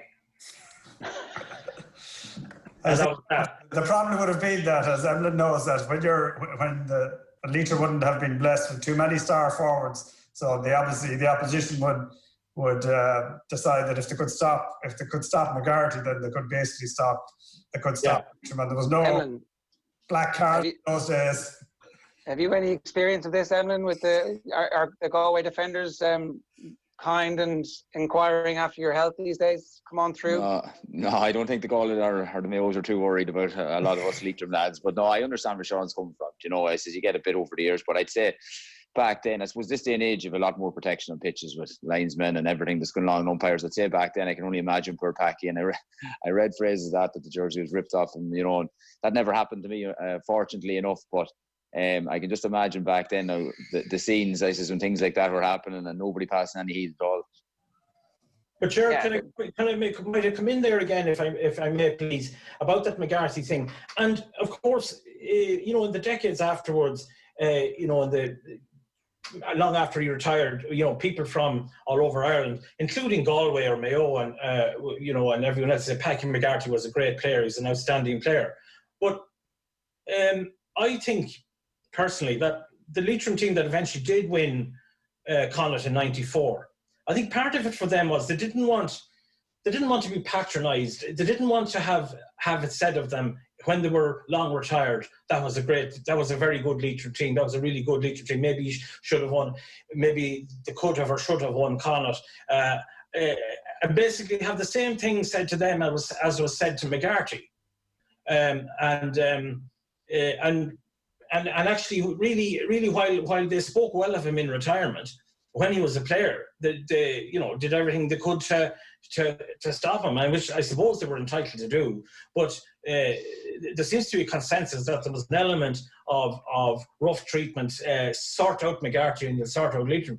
And I think there was an element of that team, of Leitrim team of the early 90s. You know, we're not going to be sorted out on the pitch and then patronised afterwards. We're going to try and win it. We want to win it. Okay. And we can maybe we can meet our opponents then as equals thereafter. Yeah, you can understand how, you know, decades and generations of hurt finally well up. Packy McGarty ends up living in Dublin, I think, is kind of in Clondalkin. I think he had a grocery store according to Wikipedia. You mentioned the '94 team. We should talk about that. Is Mickey Quinn the automatic from that team? Is there a debate to be had about who is the representatives? No. But he would have been Mickey would have been the Paddy McGarty of his generation. Like, he made his county debut in '78, and he was still going. He was still basically going at the age of 37 in 1997. So, he had a massive career. And I remember, Tommy, I think, was at this game as well. In 1983, Leitrim played Galway, and I think it was the Connacht semi-final in Carrick and Shannon. And the final score was a really low-scoring game, 1-8 to 1-6, but Leitrim really should have won the game. I always slag my Galway friends, and I said if Leitrim had won that game, that I've saved Galway the embarrassment of losing to 12-man Dublin in the final. But and Mickey Quinn gave, I think, one of the, now maybe at the sands of time, or you'd be nostalgic about it, but I'd love to see a video of the game, because I think Mickey Quinn gave one of the all-time great individual performances in that game. And I remember I was only a junior reporter with Sligo champion at the time. But I remember in my naivety, I thought that he'd win an All-Star that year, and he didn't actually win an All-Star. But if you think about it, that was 1983. So he won the All-Star about 7 years later, and then in 1994 he was probably the father figure on the Connacht team. But I mean, Tommy's brother was on the team, so he would know more about the inner workings and what role he played in it. Well, he was Leitrim's first ever All-Star in 1990.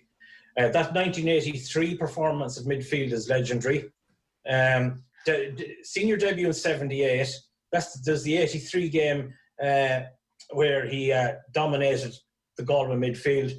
There's 1990, the All-Star. 1994, finally the Connacht title, and that's in his 16th season or 17th season, and he's plays on to 97. So he has a longevity, the equal of Paddy McGarty as well. And of necessity, Emlyn might come in on this. Of necessity, Leitrim teams historically have been physically small. A lot of times, just players who aren't physically big enough or who aren't athletic enough for serious county football. Mickey Quinn was an absolute supreme athlete, and he had power and strength, heart, could go end to end for a whole game. So that meant Leitrim, when Mickey was playing, well, Leitrim had traction in midfield. They had presence in midfield. They had power there, and he was the engine, or one of them, the engine in the engine room for many years. Yeah, and I'm interested in that and the physicality generally of Leitrim football. You just don't have a big enough pick when there's only 30,000 population. You have that immediately for the male population. You have that for the active male GAA population, and suddenly, there isn't a huge pick. So you've got to get by with cunning and guile and as much as you possibly can. Yeah, you got to go by with what you have, and as you said, the pick isn't massive. And I suppose when I started out playing in around 2008, I suppose under Desi Dolan, we had a couple of big men, like in the boys, they're like Gary McCluskey, Christy Carlin. They're probably a lot more physical. I suppose, they were heavier kind of weighted men. The diet wasn't as efficient as it is now, and maybe the strength and condition, I suppose, is more of an emphasis now. But I think even myself, I was probably heavier and stronger back in 2008 than I am now, even though I'm a lot leaner and maybe fitter wise, and I suppose it just depends on how you determine strength, I suppose. Some lads naturally just have it as well in their ability just to be powerful men without even hitting the gym, but like the pick we have is limited, obviously, and I suppose nowadays, from a younger age, we're trying to get lads to be built up physically stronger, that they know when they're coming into their county teams. But at the same time, the way the game has gone, I think Dublin even showed that athleticism nearly now is a bigger thing than actually having physical strength, because the amount of hits and that you see in games now in comparison to, I suppose, looking at games over the last number of months of games back in the 80s, 90s, like the beatings and the physicality and the punches thrown in them games, players nowadays wouldn't survive in it, So the game has totally evolved as well, I think, in terms of needing to be that absolutely monster in the middle of the picture. I think athleticism now is probably the main factor, and teams are kind of starting to change their mindset towards that. Was there anybody else, Emlyn, that you thought might be in the shout or in the shake-up from? Yeah, well, obviously. Yeah, well, I suppose obviously 94 again, and I suppose Seamus Quinn is the other, obviously, I suppose, fella there, obviously an all-star from 94, and I think he was the last member of that panel to keep playing and finished up in the 2000s, and he was Leitrim's only ever representative for Aussie rules back in 2000 as well, which was a massive achievement for himself, obviously, you know. But from listening to the two lads there, and they'd have a better knowledge than I would, and I'd back them with their expertise in this. But obviously, from listening about Mickey Quinn, it'd be very hard to back against him. But I suppose another man you could throw into the mix, and as Colm O'Rourke was born and reared in Leitrim, I says, unless we claim him, maybe another man we could throw into the mix. So good to have vast man. So I says he was another nomination, but I'm not sure if he got picked on the Mead one or not. Listen, Colm O'Rourke spent a long time pretending he wasn't from Leitrim at all. Well, that's fair enough, Tommy. We'll let him go. And barely wanted to acknowledge that he came from the place. I think he's come round a bit more to it now. But you mentioned Seamus Quinn there, Ger. The best fullback of his era, bar Darren Fay. If we mostly accept that Darren Fay was the greatest, well, I think he was the greatest since John O'Keefe, and arguably better than John O'Keefe, who makes most people's team of the century, team of the millennium as the greatest fullback. I would argue, I would make the case that Darren Fay was greater, and I would say that Seamus Quinn was as good as Darren Fay, and not quite as quick. Fay was very unusual that he was so tall and powerful and yet very quick over the ground. But apart from that, Quinn was a spectacular fullback, and he wasn't of the modern type that happy to break the high ball in. I mean, Seamus Quinn was up in the air in a crowded goal mouth, take it down, burst his way out. He had footwork too. He wouldn't be ploughing his way out. A mixture of power and footwork and out the field. He was a tremendous player. Just as an aside about Mickey Quinn, it shows how the genes were. So Mickey Quinn's sister, Patricia, was actually a very good athlete, and she's Colin Griffin's mother.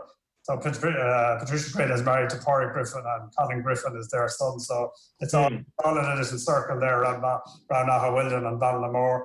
And just as it's not totally connected with the Four Horsemen, but it has struck me over the years that Leitrim were very unlucky, tragically unlucky. We lost in my lifetime, we've lost 3 outstanding footballers at the peak of their careers. We had Sean Layden, who Leitrim won the Connacht under-21 championship in 1977, and he was one of the outstanding players on it. And actually, Leitrim played Kerry in a very famous match in the All-Ireland semi-final. It was a week after Kerry had been beaten by Dublin in the All-Ireland semi-final, and it was about there was 4 or 5 guys from that team on the Kerry under-21 team, including one Owen Liston, who wasn't known nationally at that stage, but they played Leitrim in Carrick-on-Shannon, and Leitrim gave them a damn good match. There was about 5 points in it at the end. But Sean Layden was subsequently killed, and then more recently you had Shane McGettigan, who was tragically killed in an accident, a building accident in Boston. He'd be Charlie's son, but he was just at the cusp of, I would say, having an outstanding career. He'd been an outstanding colleges player with Mel's, and he was just making the breakthrough at Leitrim. And then, of course, more recently, actually, even though it's hard to believe it's 10 years ago, he had Finlay McGuinness, who was killed following an accidental clash in the field. So I don't know of any other county that has had such a tragic history in terms of losing players in the peak of the career, and I thought it was important to make that point. Yeah, it is absolutely a fair point to bring up. Just to recap then, we have Eddie Leddy and Francis Cryan, so a middle distance runner and a rower, and then 2 Gaelic footballers, Packy McGarty and Mickey Quinn. So far, we've had a lot of debate. There's been essentially, Sean, your job is to come and select, and Tommy, you get to edit, and then Emlyn gets to make a case for somebody else. But it sounds like we have peace between north and south. It's like the Lilliput in reverse. Everybody's actually going to be happy with this, Tommy.